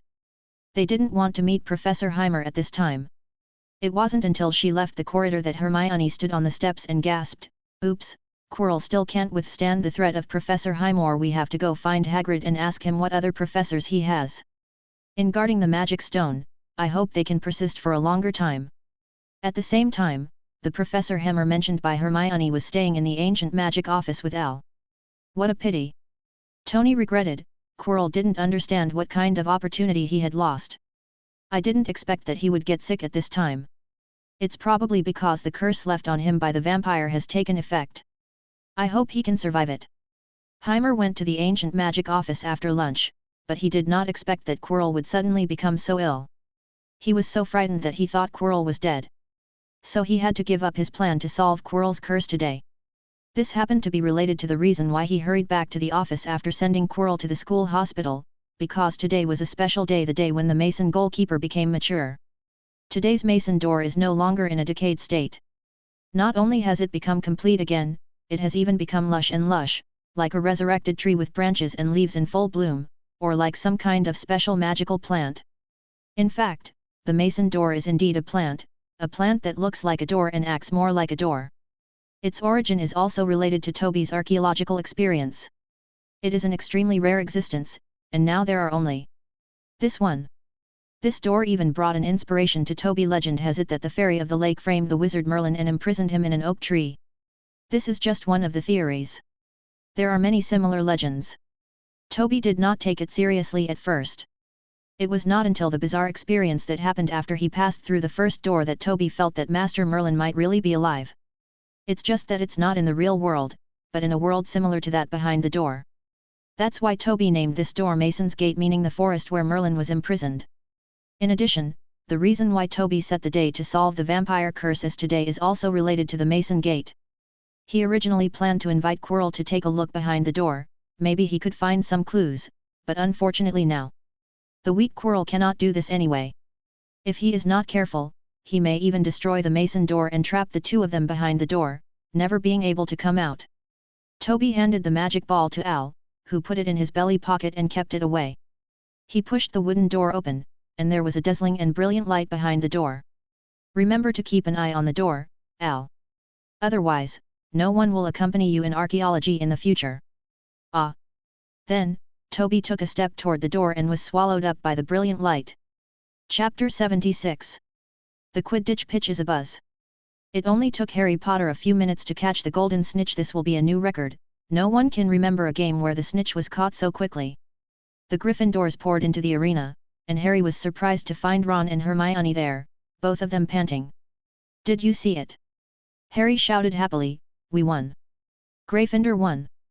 But the expressions on their faces made Harry's heart skip a beat. Ron looked at the crowd around him in confusion, while Hermione looked almost anxious. They had obviously just arrived at the Quidditch pitch. Harry suddenly remembered the agreement between the three of them: he would come to participate in the competition as usual, while the other two were keeping an eye on Professor Heimer. But now that Hermione and Ron have shown up early, could there be something wrong with Professor Heimer? "Follow me." Hermione couldn't help but grab Harry's arm, drag him little by little out of the crowd, and after finally leaving the Quidditch pitch, she put the invisibility cloak on the three of them. Hermione told the complete story of what she had just seen, and Harry's eyes widened in horror. So, doesn't Professor Highmore have already succeeded? This couldn't be worse, and even the joy of winning the game was reduced a lot. But at this time, Ron suddenly said, "But maybe we still have time to stop Professor Heimer." It turned out that after leaving the school hospital, just as the two were about to go find Hagrid, they discovered Mr. Owl sitting on the flying carpet in the corridor. They didn't understand why Mr. Owl didn't accompany Professor Heimer to the campus hospital, but didn't leave until now. However, the two of them made another additional discovery. Hermione and Ron hurriedly took Harry to the ancient magic office, and pushed open the door of the office under Harry's horrified gaze. Fortunately, Professor Heimer was not inside, and judging from the expressions on the two people's faces, they have known this for a long time. But there was something else that caught Harry's attention: an open wooden door with a brilliant light shining inside. "I don't understand," Harry said, confused. "This is Mason Gate. Don't look at me. I don't know why it's called this. But according to Professor Heimer, Mason Gate seems to be related to emotions, and today is the day when Mason Gate matures. I told you not to use this name." He looked at me with a kind of look.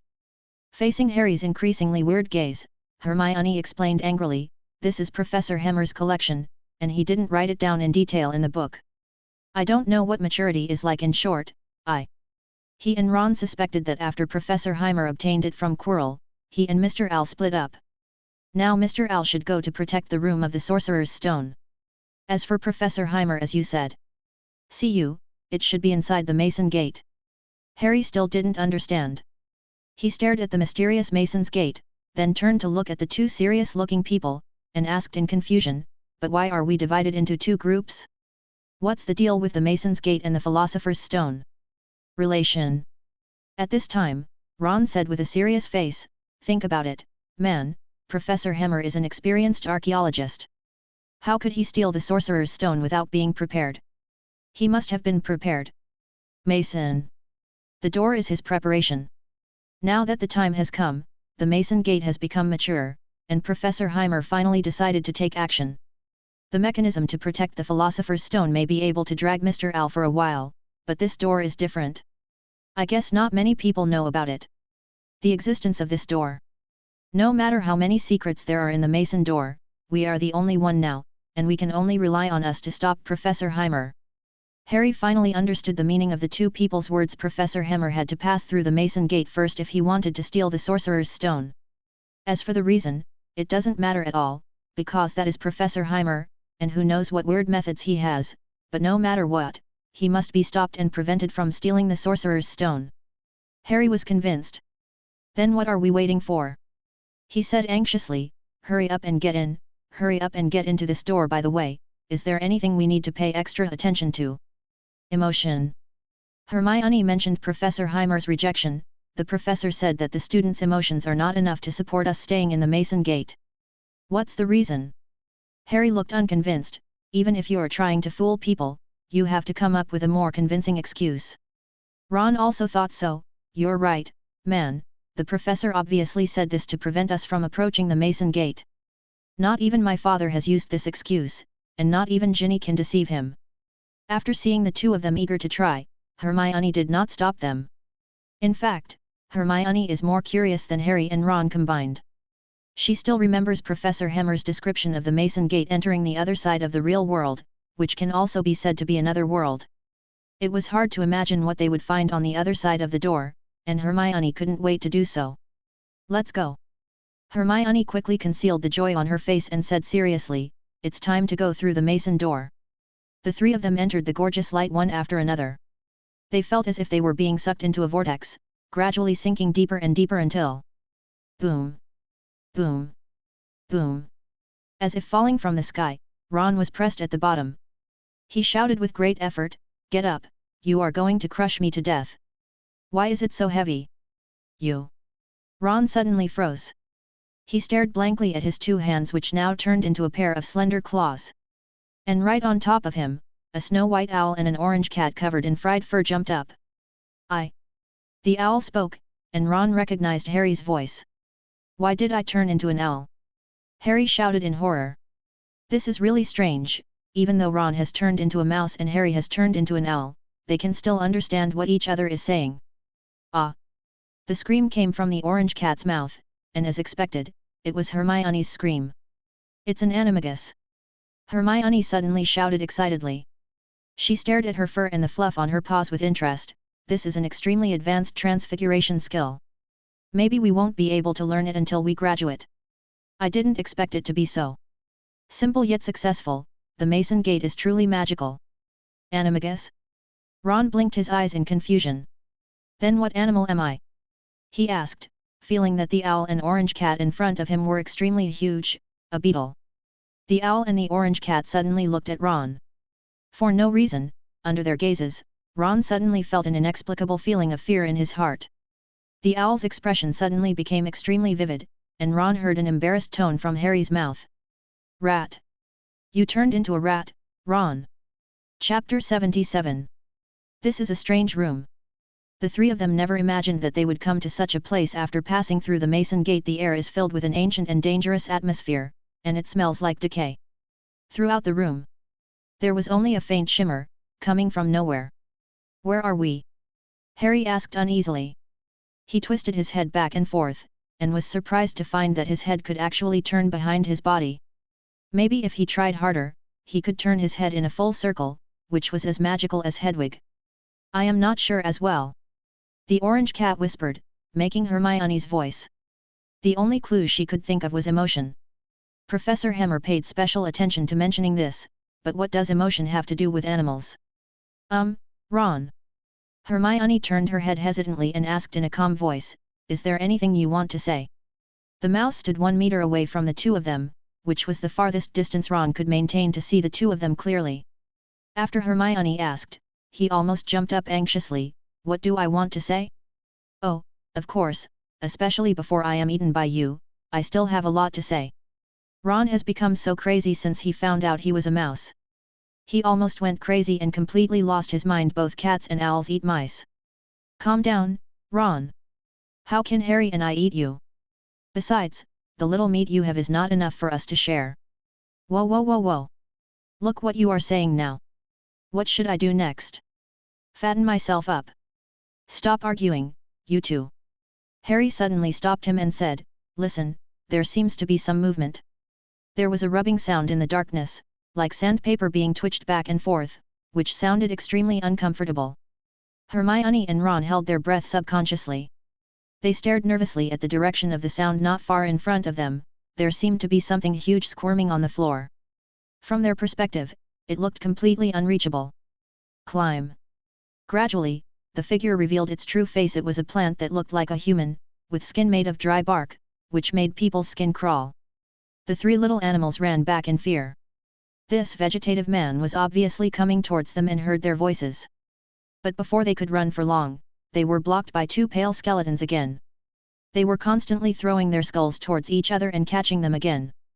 The skull heads were watching them in the air, making crunching laughter. On the other side, the mummy's coffin jumped over without knowing when, making continuous bang and bang sounds on the ground. The face on the coffin lid smiled strangely at them, slowly opening and closing, as if to remove the coffin. "They are locked inside." Then several dark figures appeared one after another above their heads. They seemed to be bats and ghosts, slowly wandering above the roof, getting closer and closer to the ground, and they were about to be enveloped. OMG! Ron didn't care whether he was a mouse or not. He hid under Harry's body. It was hard to imagine that there was so much vast space under the owl's fluffy feathers, like a stick covered with fluffy feathers. "Are we going to die?" No one answered. Harry flapped his wings helplessly, but he had not yet adapted to this owl body and could not fly at all. The orange cat subconsciously lowered its forelimbs and made a meow sound. Harry and Ron looked back and saw that Hermione's meow was really weird. They had never seen a cat pretending to meow. "Do you have any other better ways?" Hermione glared at the two of them angrily. "We don't even have wands now, how can we scare them if we don't do this?" But Hermione's method was of no use at all. The guys around were not frightened at all, and it was only a matter of time before they were caught. At this time, boom! There was another sound coming from nowhere, and the three people quickly turned their heads to look at the other end of the room. The door was suddenly opened, and something stood in front of the door, casting light on the ground along with the light outside the room.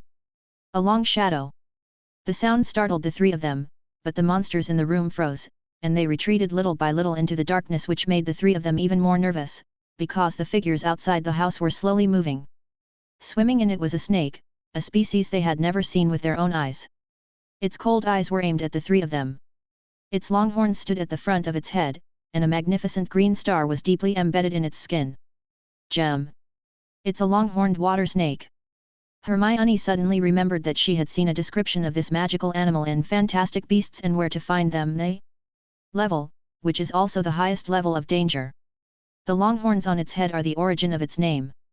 And the gem on the forehead, it is said that only a very small number of long-horned water snakes will have gems on their foreheads. It is also the most famous and precious of all long-horned water snake species. The long-horned water snake slowly spat out the message. Its body was dozens of times larger than the three small animals. It was so big that Harry felt that the other one could swallow him in one bite. The three of them were completely frightened. At first it was just Ron who looked like rations, but now they all were. They didn't dare to make a sound, and when the horned water snake opened its mouth, they didn't dare to speak anymore. They heard. 1, 2, 3, 3 animals, why are they not magical animals this time? It's Professor Heimer's voice. They should have thought long ago that the monsters in the house are all souvenirs of the ancient magic office. If anyone can conquer them, it must be Professor Heimer, the devil of Hogwarts. Maybe there will be another monster added now. The name of the king.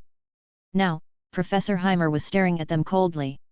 The three of them could understand what he said, but they couldn't understand what the professor was saying.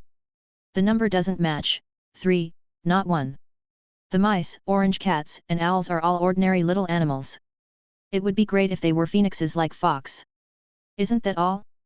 Tisk, tisk, tisk, I don't want to take you out. The three of them still didn't speak, and they didn't want to be caught by Professor Heimer. After all, they had just passed through the Mason Gate, and they didn't even understand Professor Heimer's plan to steal the Philosopher's Stone. So the three little animals all pretended to be confused and a little scared. Professor Heimer seemed to regard them as original animals in this world, and they planned to take advantage of them. But at this moment, the two skeletons came over holding their heads. They pointed their heads at the horned water snake with both hands and clicked their mouths up and down several times. In the frightened eyes of the three people, the long-horned water snake suddenly turned its attention to them, and its eyes suddenly became even colder. You mean they can also talk? Al can't do that. There is no doubt that Toby has guessed the origins of the three little animals. Like himself, they are all wizards who passed through the Mason Gate. And Al actually wasn't guarding the door of Mason Gate. Only Toby knows what other tasks Al has to do besides guarding the Mason Gate. Keep an eye on the magic ball, guard against problems caused by the magic circle, and protect the magic stone deep in the agency. Chapter 78. Only Toby and Dumbledore knew what trap they had set up in the last room. Now, the mechanism has been pried, causing the magic ball to change.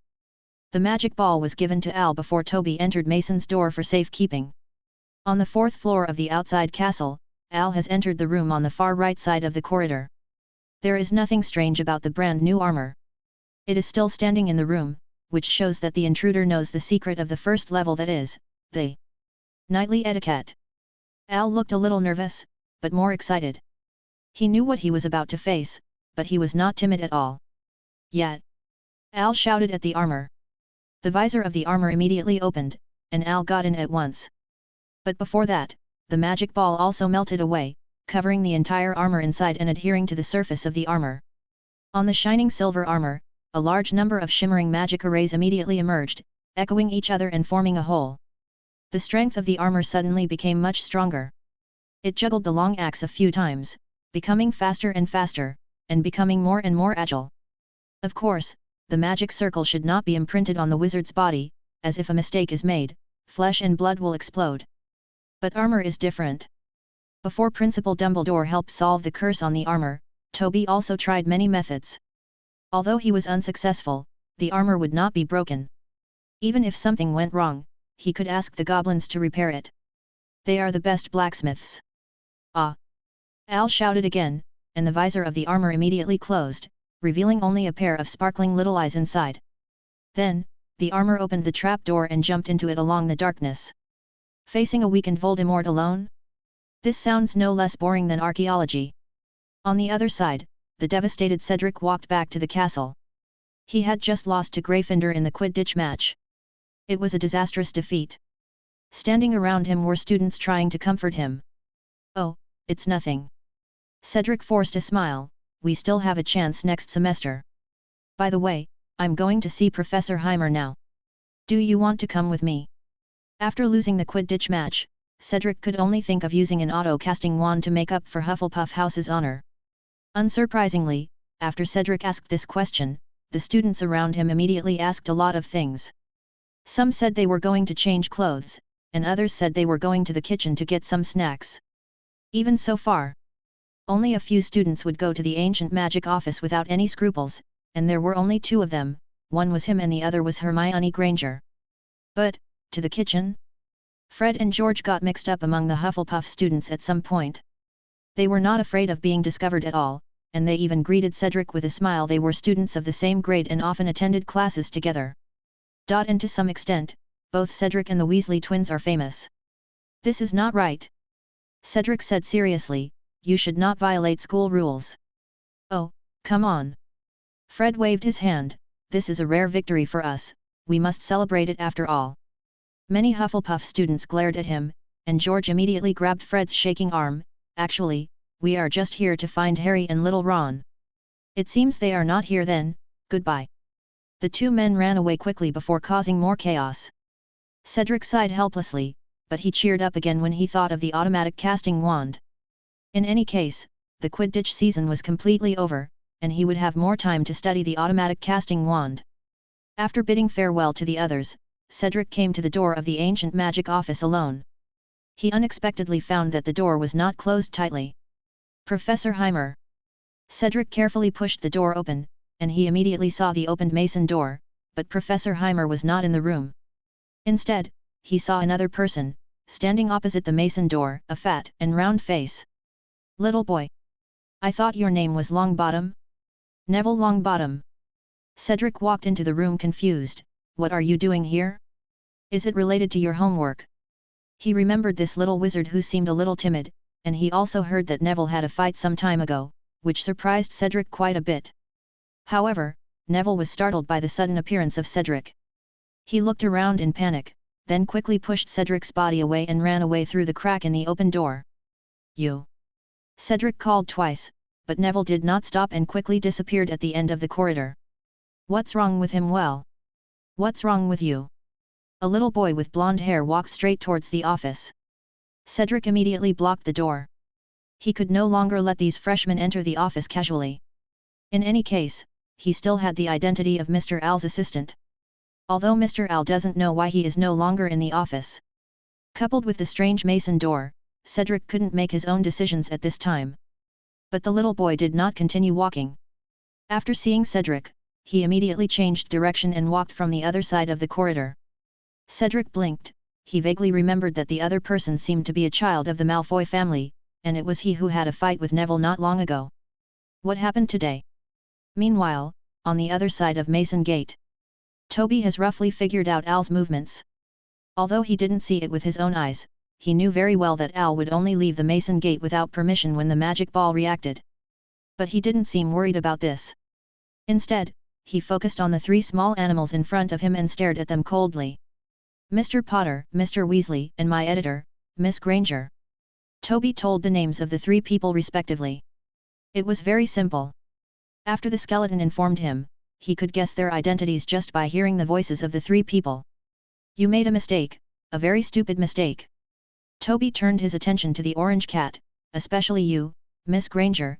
I remember I clearly said that underage wizards should not enter the Mason Gate. You have disappointed me terribly. The owl, the orange cat, and the little mouse stood together in fear. Professor Heimer, who looked like a long-horned water snake, was even more scary than usual. But that's not all. It seems that the punishment last time made me hold back on you. Let me think about it, 50 points from Gryffindor and 50 points from each of you. Professor. Shut up. Mr. Potter. Do you think you don't have to pay for your stupidity? Professor. Shut up. Mr. Weasley. Is this how you repay me for helping Bill Weasley? Stalking a professor without permission? Maybe you deserve more detention. Professor. And you, Miss Granger, I will never need a proofreader again. I warned you. Also, you are not allowed to write to me, remember that. Under the continuous punishment, the three of them felt as if they had fallen into an ice cellar, and their whole bodies became extremely cold. Then, they were horrified to see the Pharaoh's coffin jumping over again and again. This time, I need to teach you a more profound lesson. Toby said ruthlessly, you should be glad that you are just a student and not some other wizard I met during the archaeological process.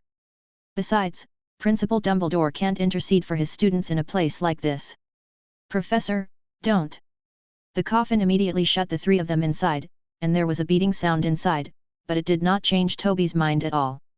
Feel the fear that I faced. This is much better than if you almost killed me. Chapter 79. Life is really full of ups and downs. In the dark coffin, little Harry stood motionless. He seemed to have lost the ability to think, and he could only keep mumbling, 50 points for each person, 50 points for each person. They lost all the points they needed to win the Quidditch Cup. Once again, they cost Gryffindor a lot of points. Now, there is no need to think about the College Cup at the end of the semester. Even if Professor McGonagall is here, she can't say anything. After all, she originally planned to add 20 points to the 30 points and directly deduct each of them. 50 points. Hermione and Ron also stopped banging on the coffin, and walked back to Harry in despair. I can't read new books in advance. Hermione said frustratedly, the long whiskers on both sides of her cheeks twitching. Professor Hammer relieved her of her job as editor. There is also confinement. Ron said desperately, Professor Heimer just mentioned confinement. Is he going to let us be detained again? In the darkness, the three of them fell silent one after another. But after a while, there was a sound outside the coffin. They thought it was Professor Heimer who had finally changed his mind. They quickly put their ears to the thick cover, but the next second they heard a strange rustling. The sound was like someone scratching the lid of the coffin hard outside. The three of them were so frightened that they trembled. They had long forgotten about the magic stone. Moreover, they all remembered that the ancient magic office was the most terrifying, not to mention that they were locked in the Pharaoh's coffin. Inside, who knows how many monsters there are outside. They retreated quietly, trying not to make any noise. But the monster outside was not ready to let them go, and the squealing sound suddenly turned into violent slapping, making them jump in fright. Professor, we were wrong, we were wrong. Professor, don't leave. Professor, Professor Heimer. What they didn't know was that the confinement had already begun. The long-horned water snake stayed outside the Pharaoh's coffin, and two skeletons were tapping the cover up and down. Toby looked at this scene and nodded with satisfaction. If left to the outside world, this method of punishment would never be allowed. Hogwarts has long stopped punishing students in this way. But the principal can't control him inside Mason Gate, and the principal is not at school today, but went to deal with the trouble Lucius Malfoy caused Toby. Toby left the ancient magic office behind Mason's door, and Harry and the three of them stopped caring about it. He still has many important things to do. On the other side of Mason Gate is a very strange world, related to emotions, full of mystery and danger. This is difficult to explain. The only thing Toby knows is that emotion is an important source of power for wizards. He is not very clear about the rest. He had been wondering for years what Hogwarts would look like behind the Mason Gate. Now, he finally saw it. The corridors of the castle have become much wider, allowing 10 carriages to walk side by side, and all the portraits on the walls have disappeared, replaced by living portraits, who are doing things no different from the outside world. In addition to these wizards, Toby also saw trolls, rows of armors, and even goblins. The corridors became extremely noisy because of them, and sometimes they would even fight with the wizards. Toby seems to have become the only magical animal in the castle. He doesn't understand why he turned into a long-horned water snake. This has nothing to do with his patron saint, but he does have a guess, the symbol of Slytherin house. It's a snake, and Toby always thought that he was more Slytherin than Slytherin himself, so he turned into a more powerful horned water snake. Toby didn't come into contact with these living portraits. The mason gate didn't have much time to bloom, and he didn't have much time left. At this moment, a carriage pulled by the thestral came quietly, with Peeves sitting on the front of the carriage, with the Sorting Hat on his head. The Sorting Hat opened his mouth and spoke, "Strange guest, where are you going?" This scene is really magical, because it is a brand new Sorting Hat, and Peeves is far more honest than the outside world. "The principal's office," Toby said tentatively. The door of the carriage opened automatically, and Toby got in little by little. Then the door closed and the carriage continued to drive. On the way, Toby was still asking questions, but the Sorting Hat was unwilling to answer. He just said, "I just follow the principal's instructions. Apart from watching Peeves, I also have to deal with strange guests like you. Give me a hard time, boy." Toby had no choice but to look out the car window. He didn't want to cause trouble in the world behind Mason's door. Who knew what was going on here? Just now, he watched helplessly as a fire dragon was scolded by a dwarf and did not dare to raise its head. It only dared to walk around with its head lowered, and even sneezed with its neck raised. Toby wanted to bring out a fire dragon, but not everything could be taken out of the Mason Gate, especially living things. There are not many accidents like owls, and it was the only special case Toby had ever seen. After passing a large number of giants and 2 entire Quidditch teams, who were actually playing in the corridor, they finally stopped in front of a stone beast. The carriage door opened and Toby jumped in front of the stone beast. The Sorting Hat nodded to the stone beast, and then ordered the reluctant Peeves to continue driving the carriage to who knows where. The stone beast jumped away and got out of the way of the spiral staircase behind him, and Toby walked up the stairs. When he reached the end of the stairs, Toby gently knocked twice on the oak door with the tip of his tail. The door is open. The principal's office has completely changed. There are no bookshelves, no strange silverware, and the spinning top is gone. Behind the door is a room that looks a little dark, even a little shabby, and it also looks a little dirty, as if it has not been cleaned frequently. On the carpet in the center of the living room, an old lion lay on it, calmly watching the guest who came, namely Toby. This lion is too old to look good, but it has a pair of blue eyes. Only these eyes are particularly sharp and should not appear on such an old lion at all. The long-horned water snake was approaching the lion little by little. The two were facing each other, as if there was an invisible transparent wall between them. "Professor Dumbledore," Toby greeted tentatively. At this moment, the transparent wall disappeared and the barriers no longer existed. The lion's eyes suddenly became extremely vivid, and Toby saw many emotions in it, including disappointment, expectation, encouragement, and vigilance. Well, this is no different from Principal Dumbledore in the outside world. Toby simply pretended to turn a blind eye. He looked at the surrounding rooms and asked curiously, "Where are we?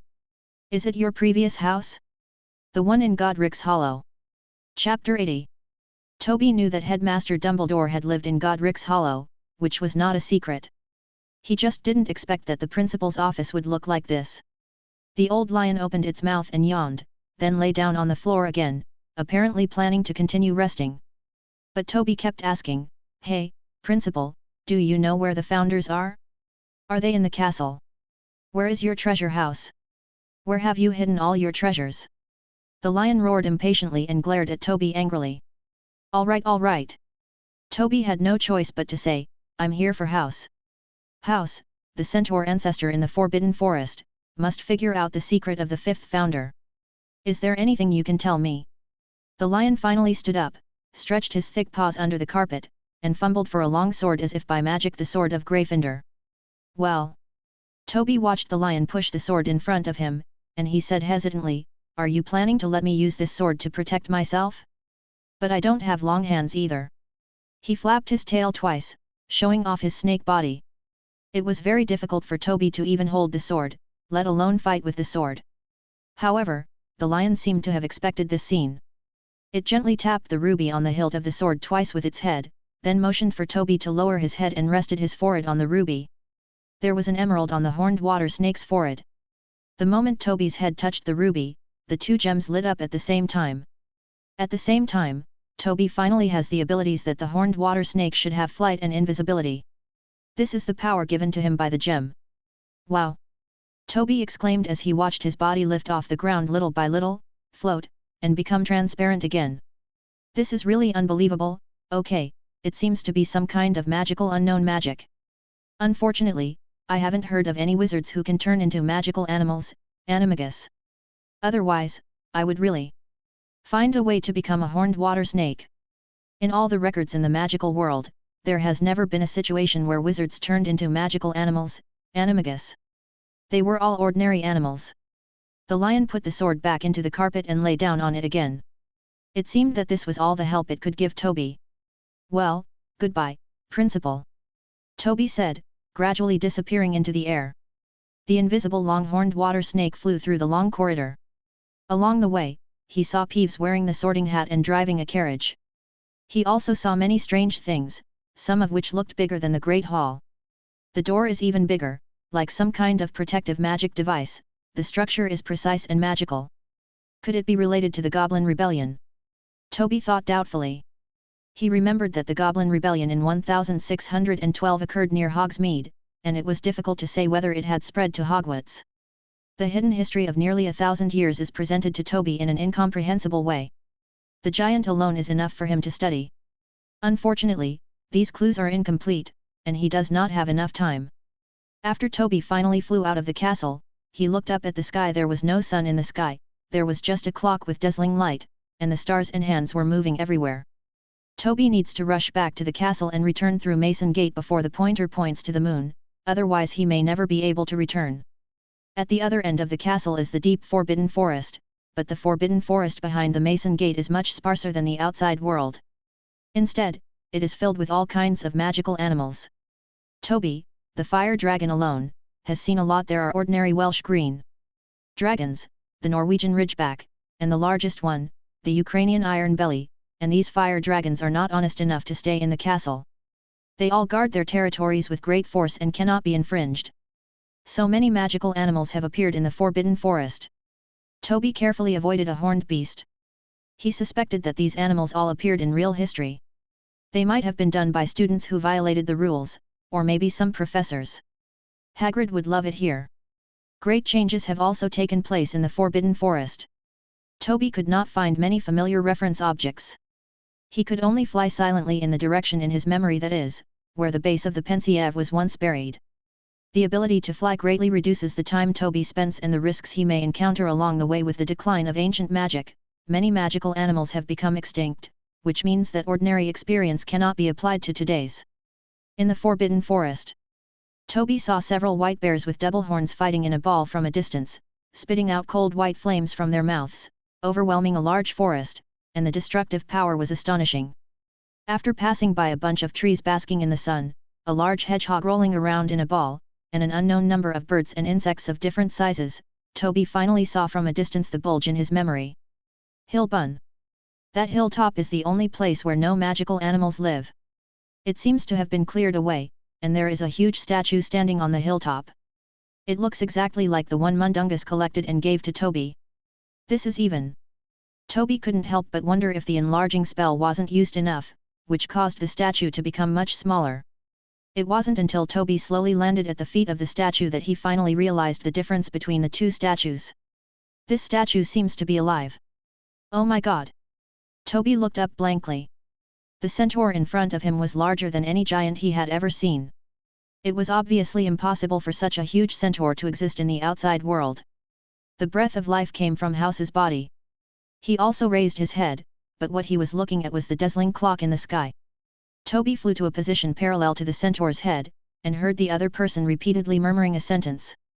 Mars is very bright tonight. It will continue to be bright for the foreseeable future. Mars? Toby simply shouted loudly, House! House! Why are you hiding in the Forbidden Forest with the centaurs and refusing to go out? House acted as if he couldn't hear Toby's shouts at all, and Toby inevitably became anxious. He continued to shout loudly, I know you are friends, and you are friends with the 4 founders of Hogwarts. But why were you the first to leave? The words in House's mouth finally changed. Because war is inevitable. He said, the war between wizards and other races will eventually come, and I have no choice. Now, Toby is finally able to confirm. House indeed foresaw the emergence of wizard supremacy, even thousands of years ago. Next, no matter what questions Toby asked, House stopped answering. He seemed not to answer Toby's questions from the beginning. Toby suspected that House had said the same thing to the other 4 founders. It's just a retelling today. Toby had to return to the castle before the clock went off. Along the way, the animals in the Forbidden Forest became increasingly restless, and even the wizards in the castle began to quarrel. He hurried back to the ancient magic office, grabbed the 3 small animals that were so frightened and wilted in the coffin, and wrapped their tails around them. At the same time, the noise outside the office became louder and louder, and the roars of animals were also heard outside the castle. Behind Mason's door is a strange world, related to emotions. When the light is present, everything remains normal until the light goes out, just like the werewolves at the full moon, all of them lose all reason. Toby opened the mason door in the corner, and the light inside was no longer brilliant, but became dark and deep. With 3 disobedient students, Toby dives into the endless darkness. Chapter 81. In the ancient magic office, Cedric hasn't left yet, and Al hasn't come back either. Since meeting Neville and the weird Draco, Cedric has been staying in the office and taking the initiative to take on the responsibility of guard. After all, the mason door is still open, who knows what Professor Highmore is doing. Mysterious experiments cannot be disturbed by others. But Cedric was not idle either. He drew a piece of parchment for the disarming spell magic circle and placed the parchment on the headless skeleton. The skull's head was held in his hands by Cedric as he moved it. At the same time, the skeleton's hands moved so that the eye sockets in its head could be aimed at Cedric. But Cedric has gotten used to it, and although it feels a little weird, he can still try to avoid fear.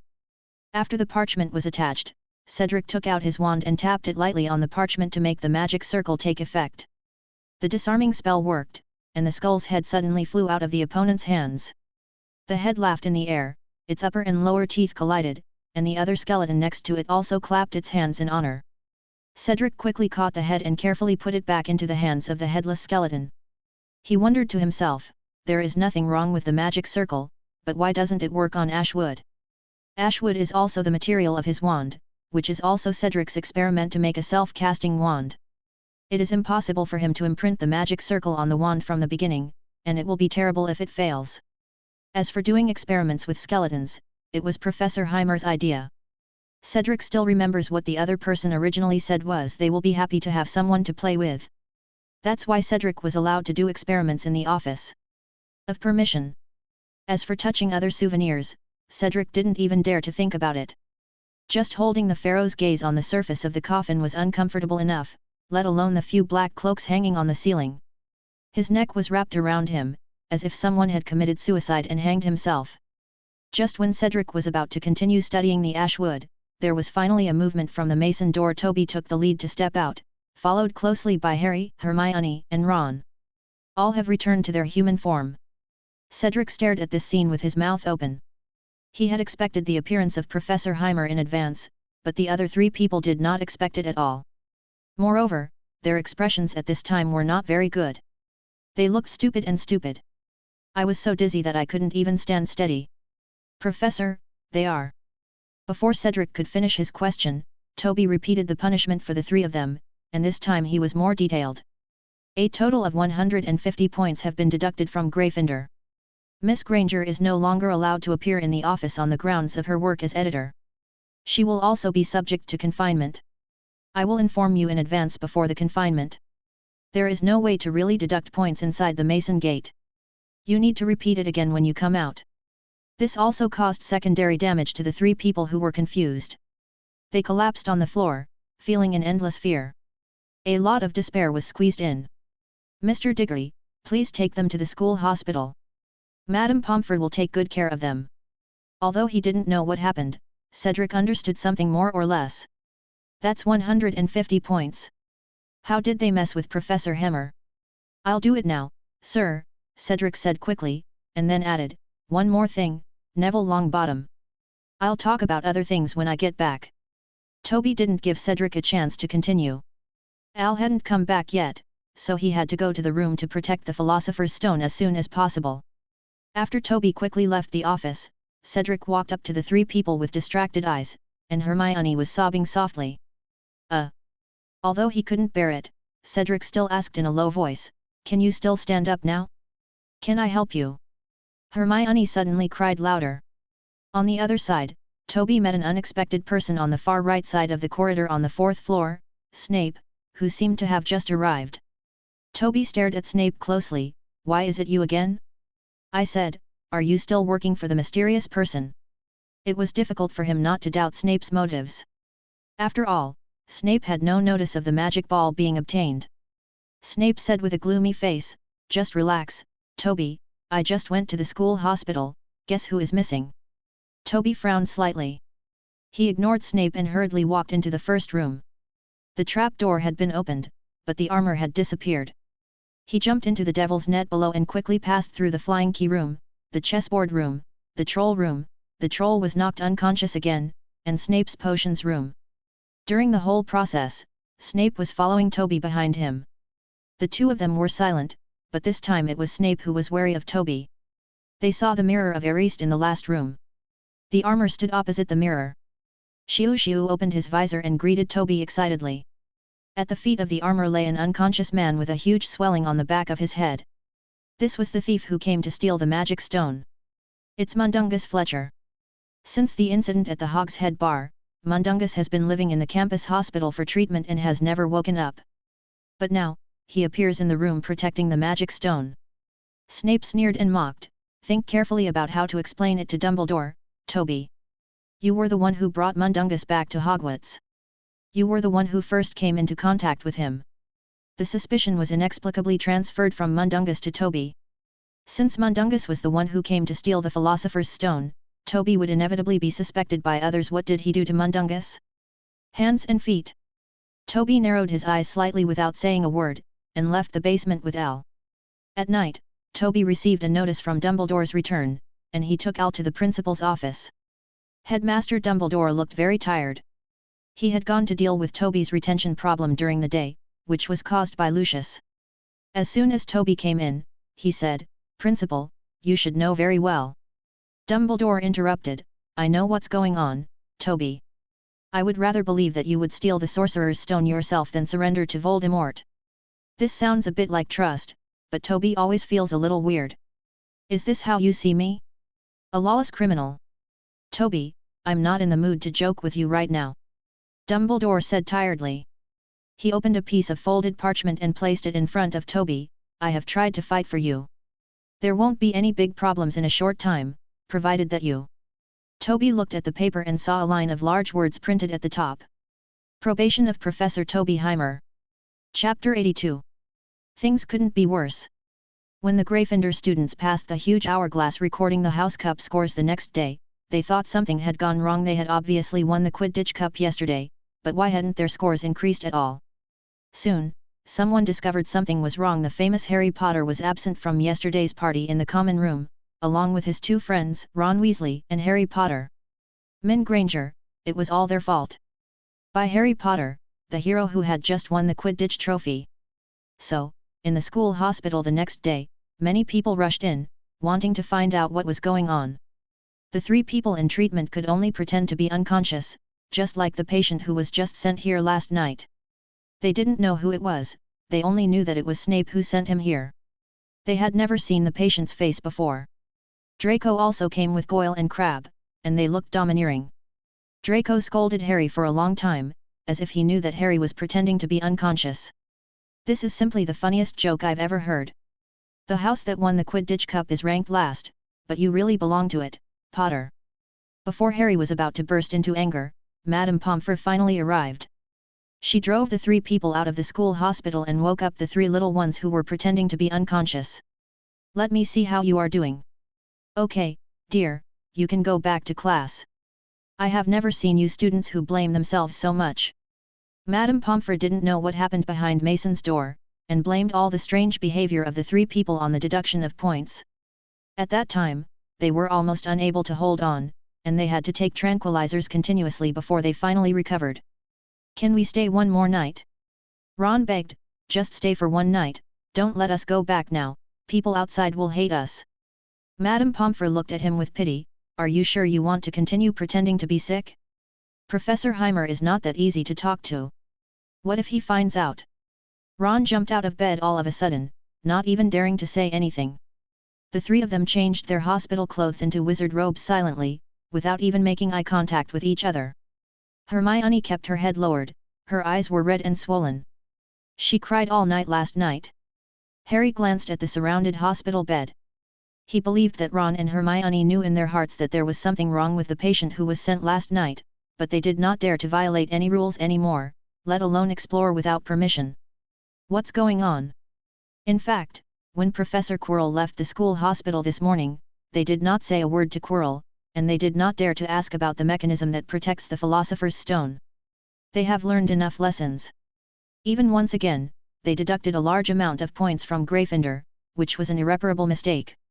The atmosphere of silence was maintained until the three of them sorted out all their clothes, until they saw Fred and George walking into the ward talking and laughing, each holding a toilet seat in their hands. "Oh, you're already awake," Fred said in surprise. "It's a pity our gift."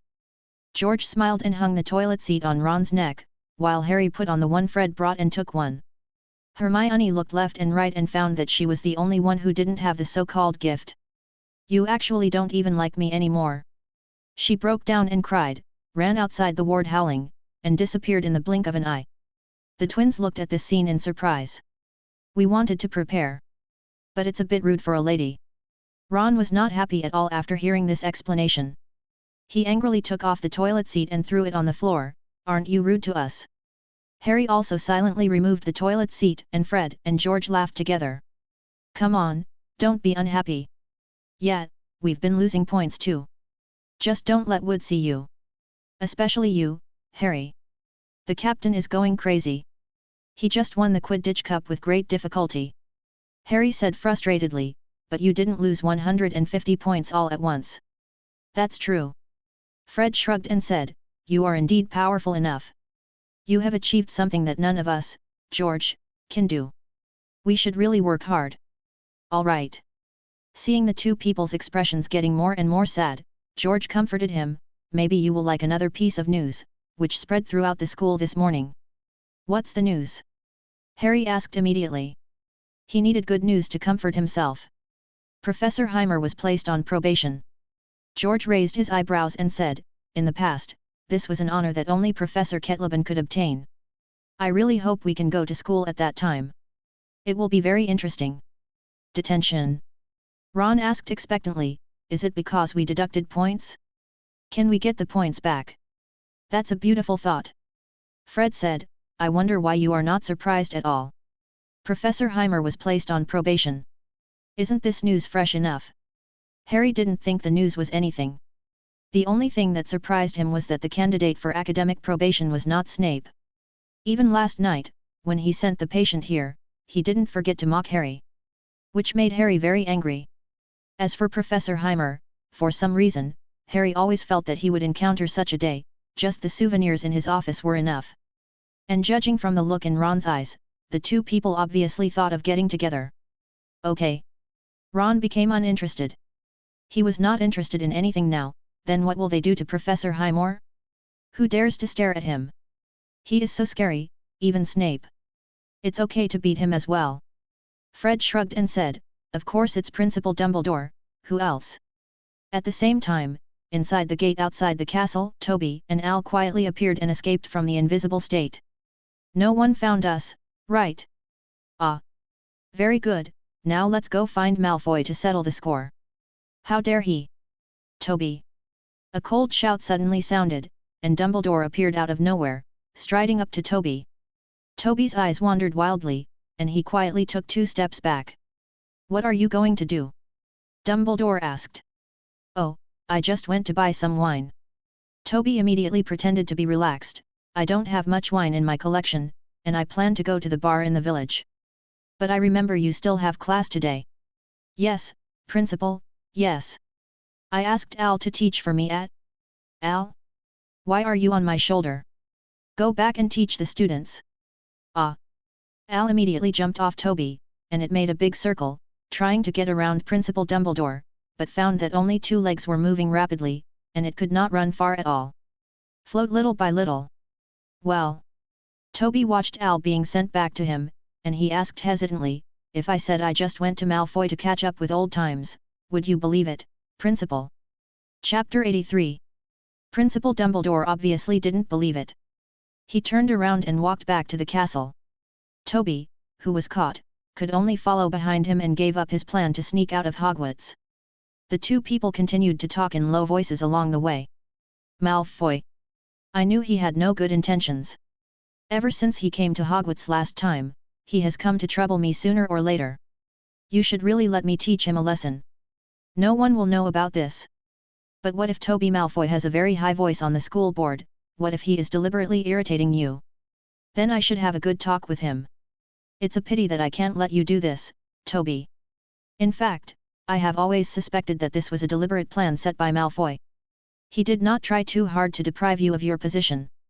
In the end, I just insist on keeping you on probation as for the reason, Malfoy is a member of the school board, and it is enough to exaggerate the conflict in the school hospital. You know very well why he did this. Of course, Principal, on the one hand, he is jealous of me and does not dare to really kick me out of the school. He knows what the consequences will be. On the other hand, it is also to cause trouble for you. If I really get carried away and leave school, he will have an excuse to deal with you. One of the consequences of being placed on academic probation is that Toby cannot leave the school within a short period of time. As a professor at Hogwarts, once Toby does this, Dumbledore, as the principal, will not be able to blame him. Dumbledore walked all the way back to the headmaster's office, and he took Toby inside. After sitting on the chair behind the desk, Dumbledore said seriously, "It's more than just that." Toby frowned and looked at Dumbledore. He couldn't understand what he meant. Dumbledore explained patiently, "In addition to dealing with me, I also suspect that Malfoy has other purposes, perhaps Voldemort has also looked for him." Toby's frown deepened. "You mean all this was caused by the mysterious man? He ordered Malfoy to do this? But what's the use of just dragging me in school?" The other measures of probation were completely innocuous to Toby, and only the one about being unable to leave school would have an effect. "We don't know that," Dumbledore said easily, not looking nervous at all. "And I said, this is just a guess. Even without Voldemort, Malfoy has not given up on dealing with me, and he is still. I've got you well, would you like another lemonade from the principal's office?" "No, Principal." After seeing Dumbledore so relaxed, Toby wasn't so nervous anymore. He stood up and left his seat. "I still have to teach the students. The Philosopher's Stone is in Hogwarts." For Toby, even if he is forced to stay in school, it is not unacceptable. He just needs to prevent Voldemort from getting the Philosopher's Stone. Therefore, the students were surprised to find that Professor Heimer was not affected at all by the probation treatment. Only the occasional explosion of magic circle creations would quickly cool down his expression. After dealing with a bunch of keychains jumping up and down, several pieces of parchment made of irritable football stars, and a whole rope that was flapping around, Toby stood behind the podium and warned with a cold face, "No more. It will be exam time soon, and I don't want to have students who fail in my first year of classes, and neither do you." The students below all lowered their heads, and no one dared to look at Professor Heimer. The big and small heads nodded with satisfaction, and then Toby took Al and left the classroom. They did not return to the office, but "I went to the school hospital first." After seeing Toby, Ms. Pomfrey complained a few words. "What are you doing? I can't even change the dressing myself, and I have to ask you to come over and help first." Toby opened the tightly sealed curtains of the hospital bed. "I'm sorry, Ms. Pomfrey, but necessary risks must be avoided." Lying on the hospital bed was a pharaoh's coffin, which was the one used in the ancient magic office. Toby had hidden in the coffin in the pyramid for a period of time to avoid the attack of an unkillable mummy. He did not expect that he would be sent today. Useful. Toby tapped the coffin twice with his wand, which seemed to pry some mysterious device, causing the lid to move away little by little, revealing Mundungus lying inside. This coffin is very useful for holding people inside. Since Mundungus was relocated to the school hospital, he has been kept in a coffin to prevent him from escaping again, and each time he needs to be opened by Toby himself. The reason why Mundungus stole the Philosopher's Stone has not yet been discovered, and Al didn't notice anything strange at the time.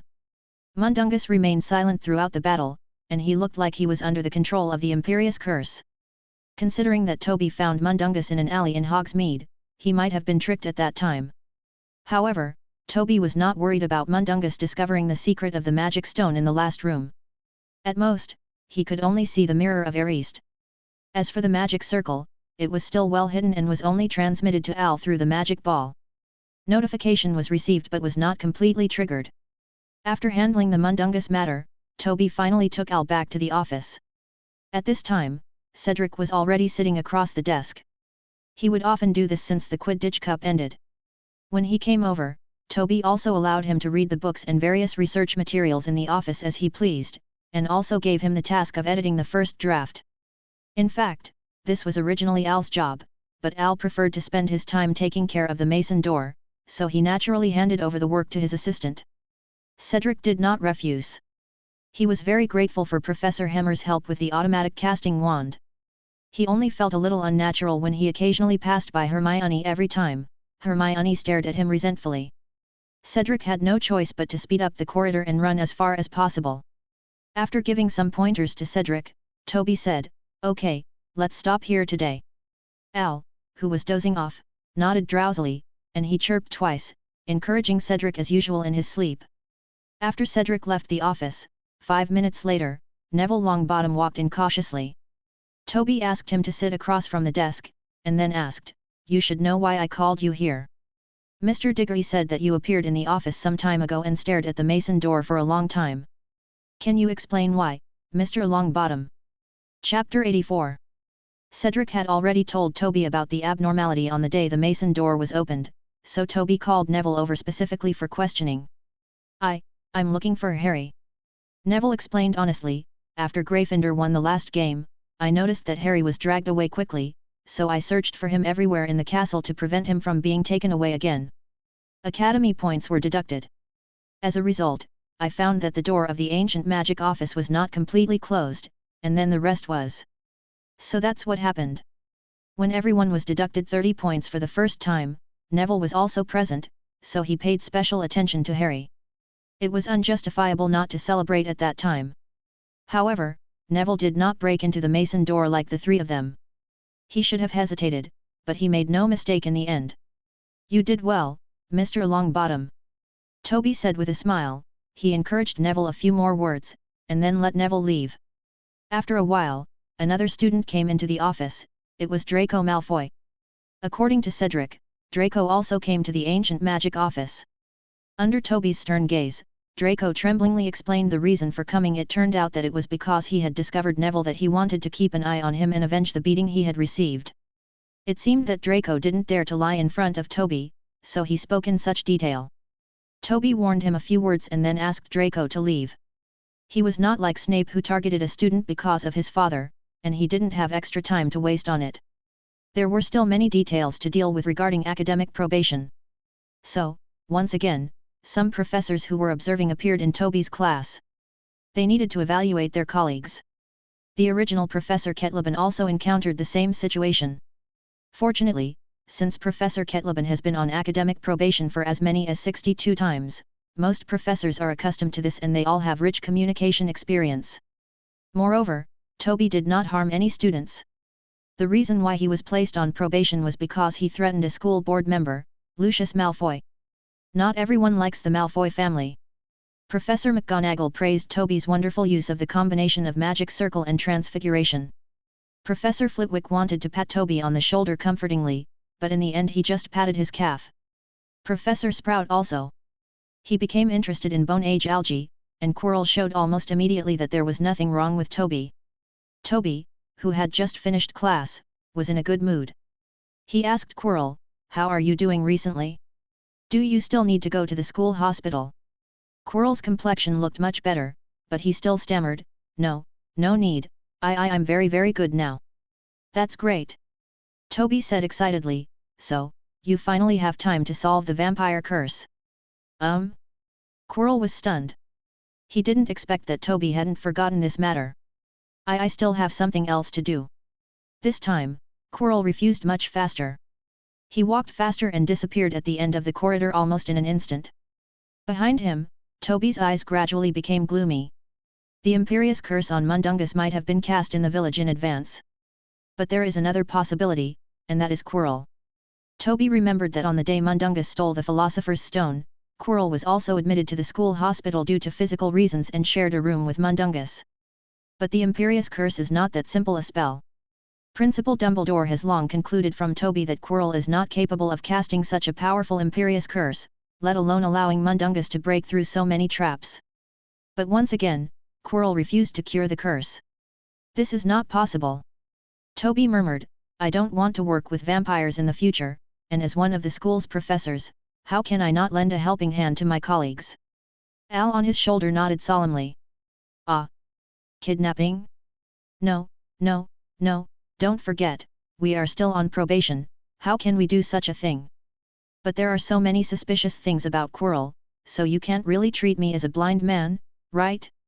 So, after dinner that day, Quirrell was stuck. Trapped in his own office. Hey, Professor Quirrell.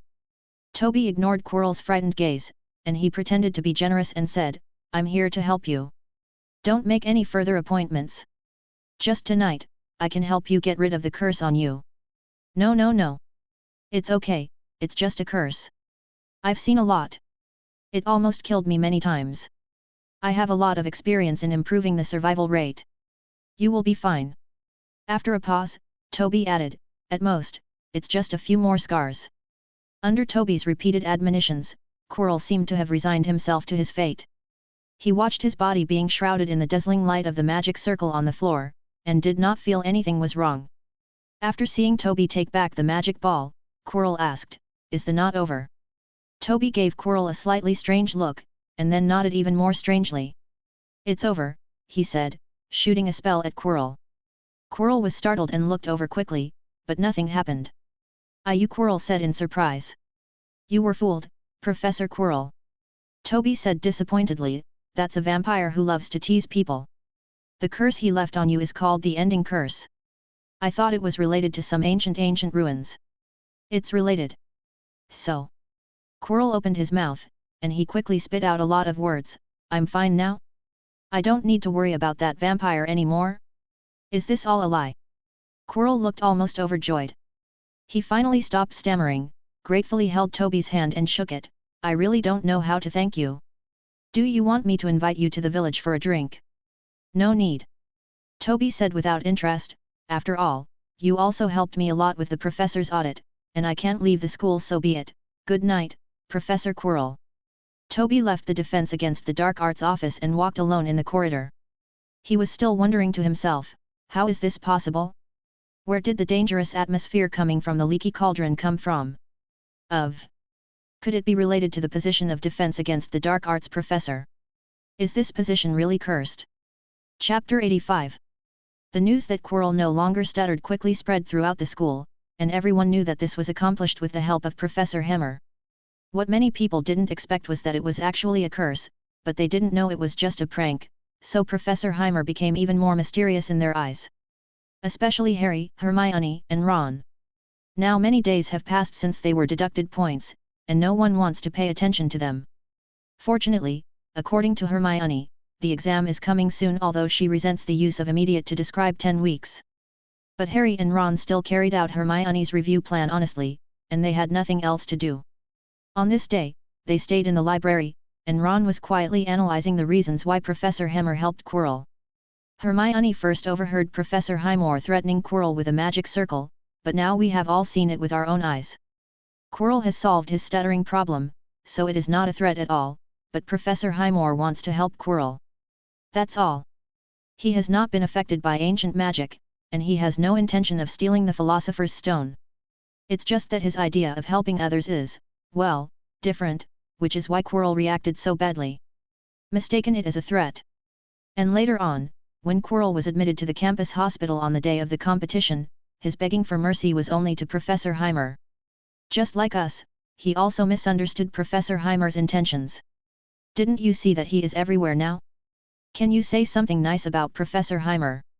As for the mysterious patient who was later admitted to the school hospital, if you think about it boldly, he might be the person who really wanted to steal the magic stone, or he might just be an unlucky guy who fainted in front of the school gate and was too late to go to the holy light. He was in trouble, so he was placed in the school hospital. All in all, Ron concluded, we did a bunch of stupid things for a non-existent guess, which resulted in the college being deducted points. This is really stupid. Originally they thought Professor Heimer was threatening Quirrell, but they no longer thought so after it happened that Quirrell stopped stuttering. The whole incident had nothing to do with the Philosopher's Stone. The threat Hermione thought was just Professor Highmore's help that she couldn't refuse. This was not surprising, after all, Professor Highmore's style had always been like this. There is nothing suspicious about the Mason Gate. It may just be Professor Heimer preparing for future courses, or it may be some weird research or something. In the end, the only ones who were really stupid were the three of them. They fantasized about a lot of things, but found that it was of no use at all, and turned Gryffindor into the bottom house. Harry and Hermione blushed fiercely. They lowered their heads deeply and hurriedly passed the book A Thousand Magic Herbs and Mushrooms. Ron looked at them from side to side, and he was silent for a long time. No one wanted to steal the Philosopher's Stone, they all wrongly blamed Professor Heimer. Since the beginning of school, they have made many mistakes, but in the end they got such an empty result. Especially this kind of drama of mistaking good people for bad people has been performed many times. Ron threw the quill away. He couldn't stand it anymore and looked helplessly out of the library window. The weather today was simply wonderful, the sky was clear and blue, like the color of forget-me-not flowers, but on the contrary, their mood was very bad. Suddenly, Harry heard Ron say, "Hagrid! What are you doing in the library?" Hagrid stomped over, hiding something behind his back. He was wearing a moleskin coat, which looked very out of place. "Anyone can take a look," Hagrid said, his voice evasive, which immediately aroused their interest. "What are you doing here?" He suddenly looked suspicious. "You are still looking for Nico Flamel, right?" "Oh, we knew who he was hundreds of years ago." Ron's mood finally improved a little bit. This was one of their few real gains. "We also know what is hidden in that room. It's the magic stone."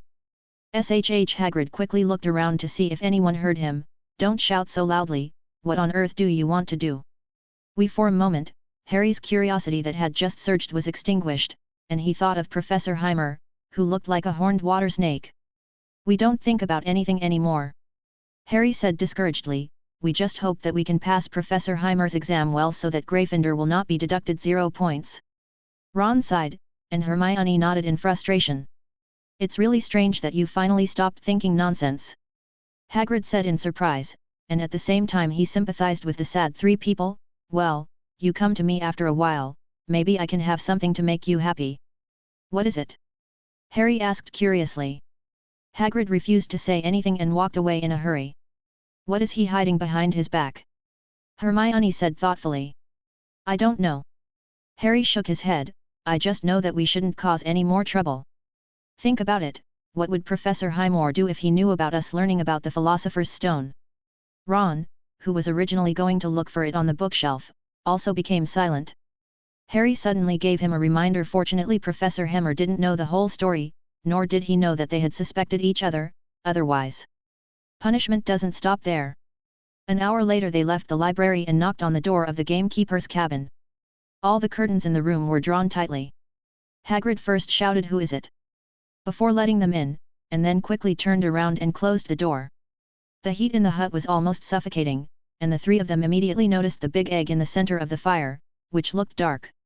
"Don't say this is the surprise you gave us," Harry said in horror. He couldn't help but be afraid. The egg looked unusual. Who knew what kind of terrifying life or monster was conceived inside? "Well," Hagrid said uneasily, "I thought you would also like fire dragons. This is not common." "Fire dragon?" Hermione exclaimed. "You mean that's a fire dragon egg? This is a Class A prohibited trade item. You are breaking the law, Hagrid." "It's not that serious." Hagrid waved his hand and said, "I just won this from drinking in the village. I guess that person is just eager to get rid of it." "Oh, of course the other party will do this," Ron said, "because this can prevent that person from going to jail." "I said," Hagrid looked at them in confusion, "why are you reacting so bigly? I will take good care of it. This is a Norwegian ridgeback. It is very rare." "Hagrid." Harry stared at Hagrid seriously and said, we can't let you do this. Can you imagine what Professor Hammer would do if he knew about this? You can't hide this fire dragon. You live in a wooden house. You mean Toby? Hagrid blinked. What's wrong with Toby? Hermione wailed and said, once he knows that we helped you hide the dragon egg, he will definitely turn Gryffindor House into a 0 egg. You should be from Gryffindor House too, Hagrid, you. You don't want to see this kind of result, do you? Of course not, but... Nothing to worry about, Ron immediately interrupted. Not only will the points be deducted, Professor Heimer may also put you in solitary confinement. The solitary confinement of the 3 of us has not started yet, and you will want to accompany us. How is that possible? I'm not a student. Hagrid shook his huge head. Toby wouldn't do this to me. Are you sure, Hagrid? Harry asked softly. Professor Highmore has already had a fight with Snape. Do you really think he will turn a blind eye? Even Principal Dumbledore will have no excuse by then. Protect you. Hagrid finally hesitated. Probably, not right. Chapter 86. At the same time, Toby was sitting in the ancient magic office. He and El Kai-Chi stared at the 3 glasses of suspicious liquid on the table with suspicious eyes. Fred and George sat opposite him. The 2 exchanged glances, and finally Fred made the first suggestion. Do you want to be the first to taste our multi-flavored juice, Professor? The results of the twins' ancient magic class finally came out. A multi-flavored juice imitating BB's multi-flavor beans, and the best-selling butter beer became their imaginary enemy. Once successful, it will create unimaginable profits. But Toby obviously doesn't think so. Only 3 cups. He looked away from the juice. The homework I changed for you is obviously 20 flavors. Among the original creative papers submitted, only Fred wanted to make multi-flavored juice, while George wanted to make a bat with automatic return kick. This idea was not surprisingly rejected by Toby. The 3rd grade pair. For students, this is nothing short of whimsical. So later George also changed his goal to multi-flavor juice, which also had 10 flavors. We did think so at first. Fred said modestly, but we considered that a single flavor of juice might not be exciting enough, so this cup. He pushed the most colorful glass of juice forward. This glass is a mixture of 18 flavors. It is the proud creation of George and I. Even we did not expect it to be successful. Not to mention them, even Toby didn't expect to get such an unexpected assignment. It required more than just a single magic circle, and it was also much more difficult. So are you sure about the specific taste? That's not true. Toby and Al both leaned back, one leaned on the back of the chair, and the other almost fell off the table. Fortunately, the flying carpet touched Al's body in time. They were all trying to keep themselves as far away from this glass of weird juice with 18 flavors. Toby could still remain calm, but Al was unabashedly disgusted. No guarantee? What is the difference between this and a bomb that can explode at any time? Fred was not discouraged. He insisted, you must try it, Professor. George and I both believe this will be something you will never forget. I don't doubt that. Before Toby could finish speaking, George continued, yes, Professor, we are still talking about making a fortune from multi-flavored juices. Getting rich? Doing business is not that simple. Besides, do you have enough pocket money? The 2 sides went back and forth for a while, and the matter entered an embarrassing situation. The Weasley twins handed in their homework in advance, but Toby, as a professor, did not want to comment on the homework at all. That is, he only said it personally. Drink it. Fortunately, the door was knocked in time, and Toby immediately shouted, please come in. The door was gently pushed open, revealing the inner uneasiness of the visitor. The first person was Harry, followed by Ron and Hermione. They saw the Weasley twins across the desk at a glance. Why are you here? Ron asked in surprise. Shouldn't we be deducted points again? Merlin. On the contrary, after seeing the arrival of the 3 people, the twins looked at each other and then smiled with good intentions. No, Fred stood up diligently. He grabbed Harry and Ron, holding their arms tightly and not letting go. We are here to let Professor Hammer check our homework results, right? Yes, you must be thirsty, right? George also stood in front of Hermione and performed a decent ceremony, inviting her to go into the office. The 3 of them walked in uneasily. They noticed that Professor Heimer turned a blind eye to all this and had a gloomy look on his face. But Mr. Al behaved a little abnormally and looked very excited. What's going on? They were led to the desk in a daze. and Fred waved and smiled, "Come on, pick a drink of your choice." 4 eyes were cast on the 3 of them, making them even more confused. But at this time, they felt inexplicably guilty because of the fire dragon egg incident, so they could only hold a glass of juice blankly and take a sip one by one. "Melon flavored," Harry commented. Hermione took a second sip. "Mine is mango, Professor, are we in?" "Ron. What's wrong with you?" "Ron." Hermione immediately turned her head to look. She was startled by the scene in front of her. Ron's hair exploded like a fiery red pom-pom, and the color of the skin on his face changed in waves, appearing at the same time many times. Different colors. A stream of fire and a stream of cold air came out from under his nose. He opened his mouth and spit out a rainbow-colored arrow, which happened to be shot towards Professor Heimer. Toby calmly moved his body to the side, and the flying arrow passed in front of him, hit the wall behind him, and then exploded with a pop, and the room was suddenly filled with rainbow-colored light. "Wow!" Ron shook his head vigorously, with stars twinkling in his eyes. "I felt like I was flying just now. Where am I?" Fred and George looked at Professor Heimer excitedly, and the other party nodded after careful consideration. "This result deserves an excellent grade, Mr. Weasley, and Mr. Weasley, your ancient magic. The exam can end early." The 2 people high-fived each other excitedly. "We're going to get rich. Have you memorized those magic circles?" "No, what about you?" "Me neither." Hermione looked at them in surprise, then stared at Professor Heimer. "The exam is over? Can we still take the exam in advance, Professor?" Harry looked at Hermione in shock. Did she see what happened just now? Ron was being used as a guinea pig to test dangerous magic items, or was it under the eyes of Professor Heimer and his 2 brothers? Under. But the cantaloupe juice just now is really delicious. "Of course, Miss Granger," Toby said, "I have already said in advance that the creativity at that time will become your final exam content. As long as you complete the magic circle items, you can hand them over to me for inspection in advance. If I'm not around, you can leave it to Al, or Mr. Diggory." As soon as she heard Cedric's name, Hermione became sluggish again. She should have had the opportunity to participate in this rare experience. "Okay, what do you want to see me for?" 5 minutes later, led by 3 people, Toby hurried to the door of Hagrid's cabin. "You did a good job this time," Toby said, opening the door of the cabin. Hagrid was looking sadly at the fire dragon egg on the stove. He finally accepted the 3 people's opinions and decided to hand over the fire dragon egg before it hatched. But the questions Toby asked made Hagrid feel a little strange. Does Headmaster Dumbledore know about this? Chapter 87. Principal Dumbledore? No. Hagrid said dryly, and he gradually came to his senses. Yes, they should have contacted Principal Dumbledore first, but why was Toby the first to notify? That's great.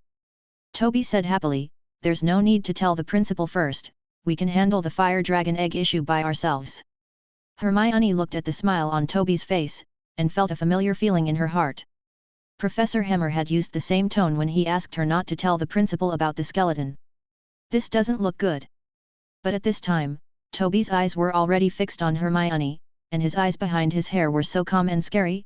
"So, will you tell this matter?" "Of course not," Ron said immediately. Harry nodded quickly, and finally Hermione gave in once again. "Very good," Toby said with satisfaction, "then you go back first. Remember to eat well and have a good rest these days to avoid any problems during the confinement." The 3 people left the cabin and walked on the playground. Ron said disappointedly, "It turns out that Professor Heimer hasn't forgotten about the solitary confinement, but why did he say that? What does it mean to have a good rest? It should be to keep us refreshed." Harry said uneasily, "It seems that this confinement is a little different. Professor Heimer always has new ways to torture students." Hermione's face was full of anxiety, and her focus was a little different from the 2 of them. "Do you think, why did Professor Heimer hide the principal's dragon egg? Could we really have found the wrong person this time? All right." Harry also began to regret a little. Hagrid was already dangerous enough, but what would happen if Professor Helmer was added to it? But then Ron's words brought them back to reality. "Then what do you want to do? Are you going to stop Professor Heimer?" None of the 3 were willing to take such a risk. To a certain extent, Professor Heimer was even more unkind than Snape, and no student was not afraid of him. At this time, Hagrid was in an ecstatic mood. "Are you serious? He was almost overjoyed. Do you really think raising a fire dragon would be a good idea? I didn't say that. Toby immediately denied. I said you can try to raise this fire dragon first, but you still have to send it away before it grows up. But Hagrid didn't listen at all. He was fiddling with the fire and humming a tune happily. Toby was in a good mood. He had seen clearly what was going on. Toby knew how much Hagrid liked fire dragons, but this time he got a fire dragon egg in Hogsmeade, and it happened to happen during his probation period. This is all such a coincidence. If Toby guessed correctly, Mundungus might have a problem, but it would certainly not be a big problem. The real thief was the mysterious guest who handed the dragon egg to Hagrid. Toby couldn't leave the school yet, but he didn't expect that the other party would bring it to his door. There might be something wrong with this fire dragon egg. Next, just wait until the fire dragon hatches.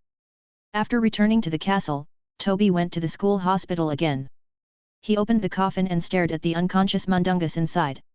According to Toby's guess, Mundungus just happened to be controlled. If the thief really had someone else, then the person who traded with him that night was probably not Mundungus. He has already guessed the method of replacement. As long as the clothes of the two are exchanged, he can avoid the tracking of the Bone Age algae. This is a cunning enemy, but he doesn't know who helped Voldemort, and where is Voldemort now? As the days passed, due to the special nature of the ancient magic exam, many students had passed the exam with prepared magic circle creations, and Hermione was no exception. But this brings another layer of trouble to the school. Some magic circle items are no different from toys, so in the corridor you can see paper airplanes thrown back and forth by excited students, or school bags coughing loudly. Peeves was happy to see such a chaotic situation, but Filch didn't think so. He yelled hoarsely and drove away all the noisy students. However, after Toby warned him back and forth, he stopped this behavior. Fortunately, this did not extend his probation period. Finally, on the day when he was banned from going out, Hagrid's notice was also sent. The fire dragon is about to hatch. So Toby immediately rushed to Hagrid's cabin, and the third-year students of Gryffindor and Hufflepuff also welcomed another substitute Professor Al. When only Al appeared in the classroom, the students below were still blindly looking for Professor Heimer. Finally, Cedric had to raise his hand and asked, "Mr. Al, where is Professor Heimer?" Al's eyes were immediately locked on Cedric. He took out a small shovel and waved it vigorously, as if he was dissatisfied with his assistant's lack of trust. After Al split the podium in half with a small shovel, its strength was finally recognized by the students, and no one thought there was anything wrong with this process. It was as if the professor in charge of this course just wanted to. Superior strength is enough. Today's ancient magic classes have become students' creation of their own magic circle items. Students like the Weasley twins who have passed the exam can find ways to add more tricks to their items to meet the final deadline. As a bonus before arriving, the rest of the students also need to ask the professor a lot of questions. However, problems still arise. No student understands the language of Xiu, but the magic ball completes the auxiliary work very well, and a small blackboard solves all problems. So the students saw a lot of knowledge about magic circles written on the blackboard, and they didn't know if it was an illusion. They always felt that Mr. Al was much gentler than Professor Heimer in class. Many people hoped that it would be true. Al can keep teaching. After the bell rang, Al got on the flying carpet and left the classroom, showing no regrets at the students' lingering glances. Fred and George exchanged glances. "Mr. Al is really great. If I had known, we would have gone to find Professor Heimer earlier." They all became jealous of Cedric's assistant status. However, Cedric didn't care what they were thinking at all. All he could think about was the shock of Al's figure in class. Does Mr. Al actually know so much? Is this normal for a Niffler? Chapter 88. Al left the castle on a flying carpet and walked all the way to Hagrid's cabin. Toby opened the wooden door and welcomed him in. "How does it feel like the first class?" "Yet." Al raised his head, with a bit of disdain in his relaxed eyes, as if he was mocking that he would soon be replaced by Toby as his assistant. Toby curled his lips and said, "It's easy to think about it. Do you think the principal might agree?" "Yet." Al put on small half-moon glasses, which were exactly the same as the principal's glasses. "The name of an admirer is not enough. Even in Wagadu, I didn't see any official animal professor." "Yeah, yet." The two were arguing back and forth, and Hagrid looked at Al with envy. "That's great. I didn't expect you to be able to teach the students. Maybe Norbert can do it that day. This is what I gave to Charmander." What do you think of the name? The name was not bad, but both Toby and Al felt that the idea of letting Norbert take classes was impossible. After a while, the trio who had just finished herbal medicine class also arrived. Professor Hammer allowed them to watch the birth of Charmander, which made them extremely excited. Stand back, and a little further back, Hagrid, too. Don't get so close to the fire dragon egg. Toby made them huddle together in the corner of the cabin. Hagrid could only stretch his neck to look at the dragon egg, which already had a deep crack. Toby stood at the front, with the wand hidden in his sleeve. Al stood on his shoulder, his little eyes becoming alert in a direction that few people could see. Suddenly, with a sharp scratching sound, the egg cracked open. Charmander was swinging and flopping on the table. It was not actually beautiful, Harry thought it looked like a crumpled black umbrella. Its spiny wings appear particularly large compared with its thin, black body. It also has a long, big nose with white nostrils, horn bumps on its head, and orange-red eyes protruding outwards. It sneezed, and a few sparks came out of its nose. But other than that, nothing happened, and there was no sudden explosion or curse, which was completely different from what Toby expected. This is just an ordinary fire dragon, although it looks extremely fierce from its appearance. Did I guess wrong? Toby could only think this way. Hagrid couldn't hold back his excitement and stepped forward. He touched Charmander's head, and Charmander bit his finger, revealing its long pointed teeth. Oh my god, look, it knows me! Hagrid said. Hagrid, said Hermione, how fast does a Norwegian ridgeback grow? Hagrid was about to answer when his face suddenly turned pale. He jumped up and ran towards the window.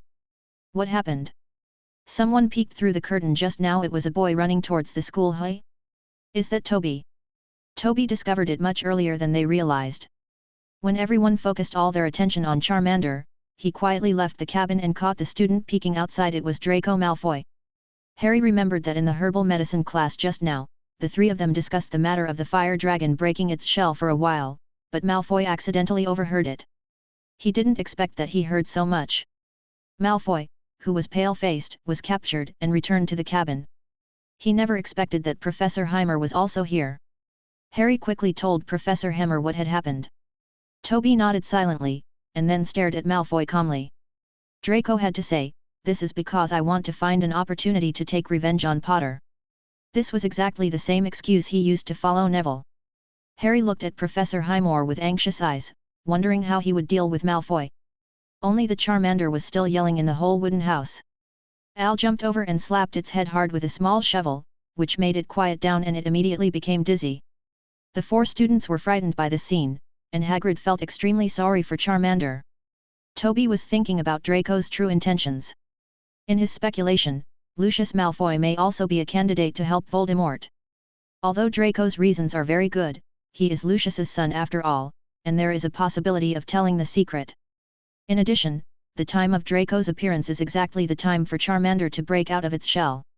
Could the mysterious guest who handed the dragon egg to Hagrid be Lucius? This time Toby was no longer determined to let Draco go. He said with a gloomy face, "Mr. Malfoy, once again, you want to frame classmates from other houses. For this, Slytherin will be deducted 3 years. 10 points, you will also be imprisoned." Harry almost went crazy with joy. He really wanted to see Malfoy punished. Although Professor Hammer's decision seemed to be biased, he finally turned to the professor of Gryffindor House, just like the annoying one. Snape favored Slytherin. Draco's face turned extremely pale, and he stared resentfully at the laughing Harry and Ron. However, Toby ignored them. He walked up to Hagrid and asked, "Can you describe again the scene when you first met that guest? Did he ask any questions that he shouldn't have asked?" Since there is no problem with the fire dragon egg itself, Toby can only consider it from this direction, maybe because the other party wants to trick Hagrid or something. Shouldn't ask? Let me think about it. Hagrid frowned and recalled, he did mention Hogwarts. I told him my occupation, and then he kept buying me drinks. Asked me about the Forbidden Forest, he seemed to be very concerned about the animals in it, especially those that died recently. Oops, I shouldn't have let the students know these things, it would arouse their curiosity. Hagrid stared at the 4 students warily, and they were all eavesdropping. But Toby showed no concern for this. He continued to ask, "The animals you are talking about are the ones that died inexplicably some time ago. You also know?" Hagrid said in surprise. "Oh, I forgot, Firenze mentioned you to me a few days ago, and those centaurs suspected that you did it." "Yes, of course they will think so," Toby said, "but Dumbledore has vouched for me, so there is no problem for the time being." Hagrid stopped mentioning this topic and asked cautiously, "What should I do now? Do you want me to put Norbert in the Forbidden Forest to raise him?" Draco already knew about this, and he would definitely report it. "Don't worry about it, Hagrid," Toby comforted, and then looked at the 4 students. They immediately lowered their heads, but were horrified to hear Professor Heimer continue to announce, "Let's wait and see if they can come back alive from the Forbidden Forest, which is where you will be imprisoned. Go tonight." Chapter 89. Going to the Forbidden Forest tonight? The 4 people immediately turned pale. They had just overheard that there were inexplicable dead animals in the Forbidden Forest. No wonder Professor Heimer didn't stop Hagrid from continuing to talk. It turned out that he had told them on purpose. Malfoy said fearfully, "We can't go in the middle of the night. There's everything in there. I heard there are werewolves." "This doesn't allow you to make a decision," Toby said coldly. "First of all, Mr. Potter, Mr. Weasley, and Miss Granger. The mistakes you 3 have made need to be made up for, so that you can realize the preciousness of life. The Forbidden Forest is a good place for training. You will thank me when you come out alive." Ron's body softened. Professor Heimer remembered everything. He had no intention of letting them go from the beginning, and even notifying the fire dragon in advance did not give them any favor. Harry looked at Ron and Hermione, hoping that they could deny Malfoy's statement about werewolves, but after seeing the looks in their eyes, his heart sank. Maybe the Forbidden Forest was more terrifying than Malfoy described. "As for you, Mr. Malfoy," Toby turned to look at Draco, with a look that could not be rejected, "you have deliberately made bad intentions again and again, but you are caught every time. It seems that you need to learn from Slater. Lynn is smart. Go to the Forbidden Forest, you will learn a lot of useful things there." "What reason is this?" Malfoy wanted to protest loudly, but he knew that it was useless. Even his father Lucius could not suppress the opponent, and he was of no use. Hagrid was also shocked by Toby's sudden decision. He tried to comfort him, "Isn't this too exaggerated? We don't need to go to the Forbidden Forest all at once, right?" But Hagrid's idea obviously doesn't work here. The treatment of the trio is a punishment that Toby has long thought about. Only facing real danger and intimidation can make up for their mistakes. As for Draco, of course he is going to the Forbidden Forest. Toby wants to take the opportunity to observe whether Draco is suspicious, and then use it to judge whether Lucius Malfoy is suspicious. This is related to the mysterious guest. The question is about animals that died inexplicably in the Forbidden Forest? This is the only doubtful point and needs to be investigated carefully. "Don't worry, Hagrid." Toby put his long hair behind his head and gave Hagrid a big smile, "I have been to the Forbidden Forest many times, and I will protect them." Anyone who is familiar with Professor Heimer knows that what he said is definitely not true. The 4 people who happen to be punished are all familiar with him. Professor Heimer's smile cannot be taken seriously. But Hagrid believed it. "That's true. Centaurs often mention you. They always meet you and Al in various places." "Hey? Harry, what's wrong with you?" Hagrid looked at Harry, who was winking in confusion, not understanding what he meant. After seeing Professor Heimer looking over, Harry immediately lowered his head. After hesitating for a while, Hermione cautiously suggested, "Professor, will Hagrid also go with us?" "Hey! Hagrid, look!" Toby suddenly interrupted Hermione, "Norbert is awake. Just stay in the cabin and take good care of him tonight. After all, you can't get along with him for too long." Time. Hagrid was happily looking after Norbert, who woke up from being knocked unconscious. After hearing these words, he quickly asked, "Why can't it last too long?" "Because I told you in advance that Nob should be given away before he grows up. It won't be long before he is as big as your house. I can keep it in the Forbidden Forest." "Come on, Hagrid, Norbert is a fire dragon, it will completely set the Forbidden Forest on fire. Well, let's go." Toby said goodbye to the grief-stricken Hagrid, and he left the cabin with 4 students without any explanation. After walking some distance, Toby stopped in front of the fence. At this time, there was no smile on his face. "Remember, come to my office to find me at 11 o'clock tonight." The 4 of them nodded in silence, not daring to refuse. After Professor Heimer left, Malfoy glanced at them, and Ron and Harry looked at him without fear. As if considering that Goyle and Crabbe were not around, Malfoy did not taunt him anymore, but walked faster alone and quickly walked away. Look at his stupid look just now. Ron pretended to imitate. I heard that there are werewolves in the Forbidden Forest.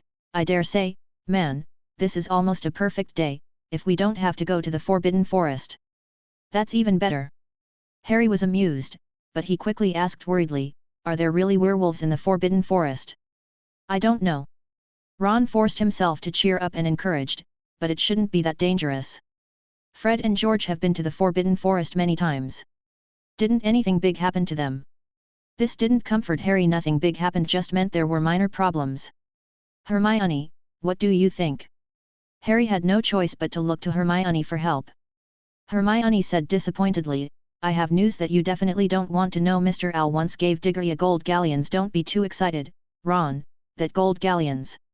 It was left behind by a student who disappeared in the Forbidden Forest, and Mr. Owl also said that he might be a Hufflepuff student.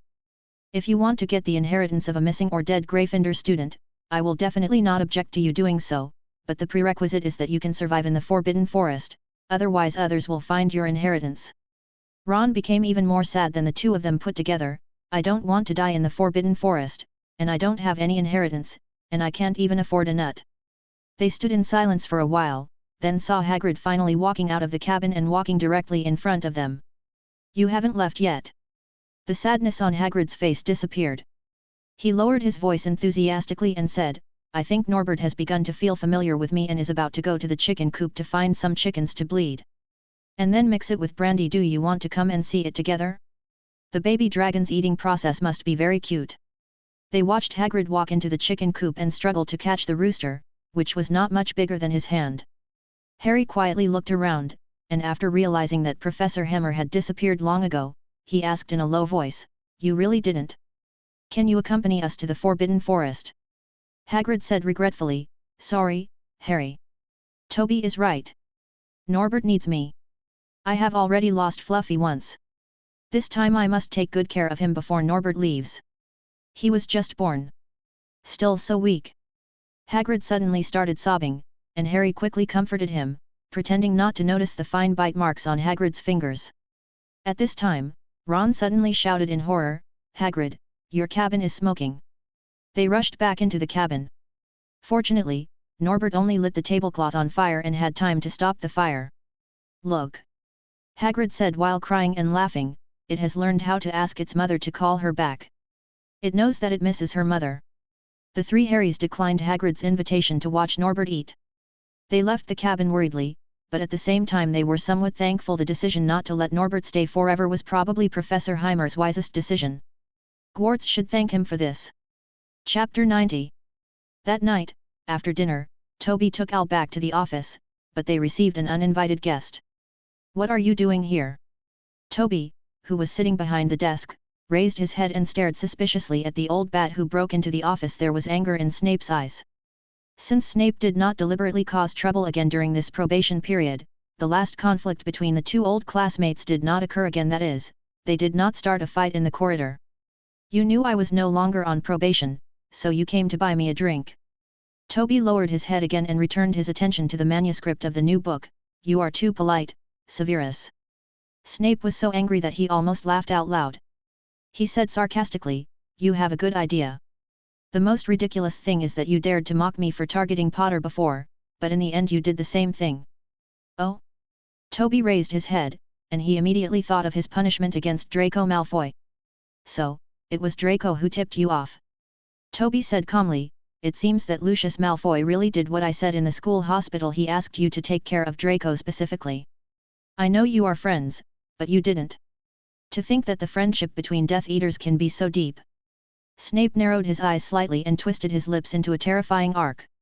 If Harry were there, he would definitely turn around and run away. No matter how angry he was, he would not dare to offend Snape now. You know very well that it was not a frame-up. Snape caught Toby's word for punishing Draco, and he said, It was just a report against the fire dragon. Both Potter and Hagrid deserved it. You didn't. There is no reason to punish Draco Malfoy, and there is no reason to deduct points from Slytherin House. Toby is not Harry, he is not easily frightened. So you even know about the fire dragon?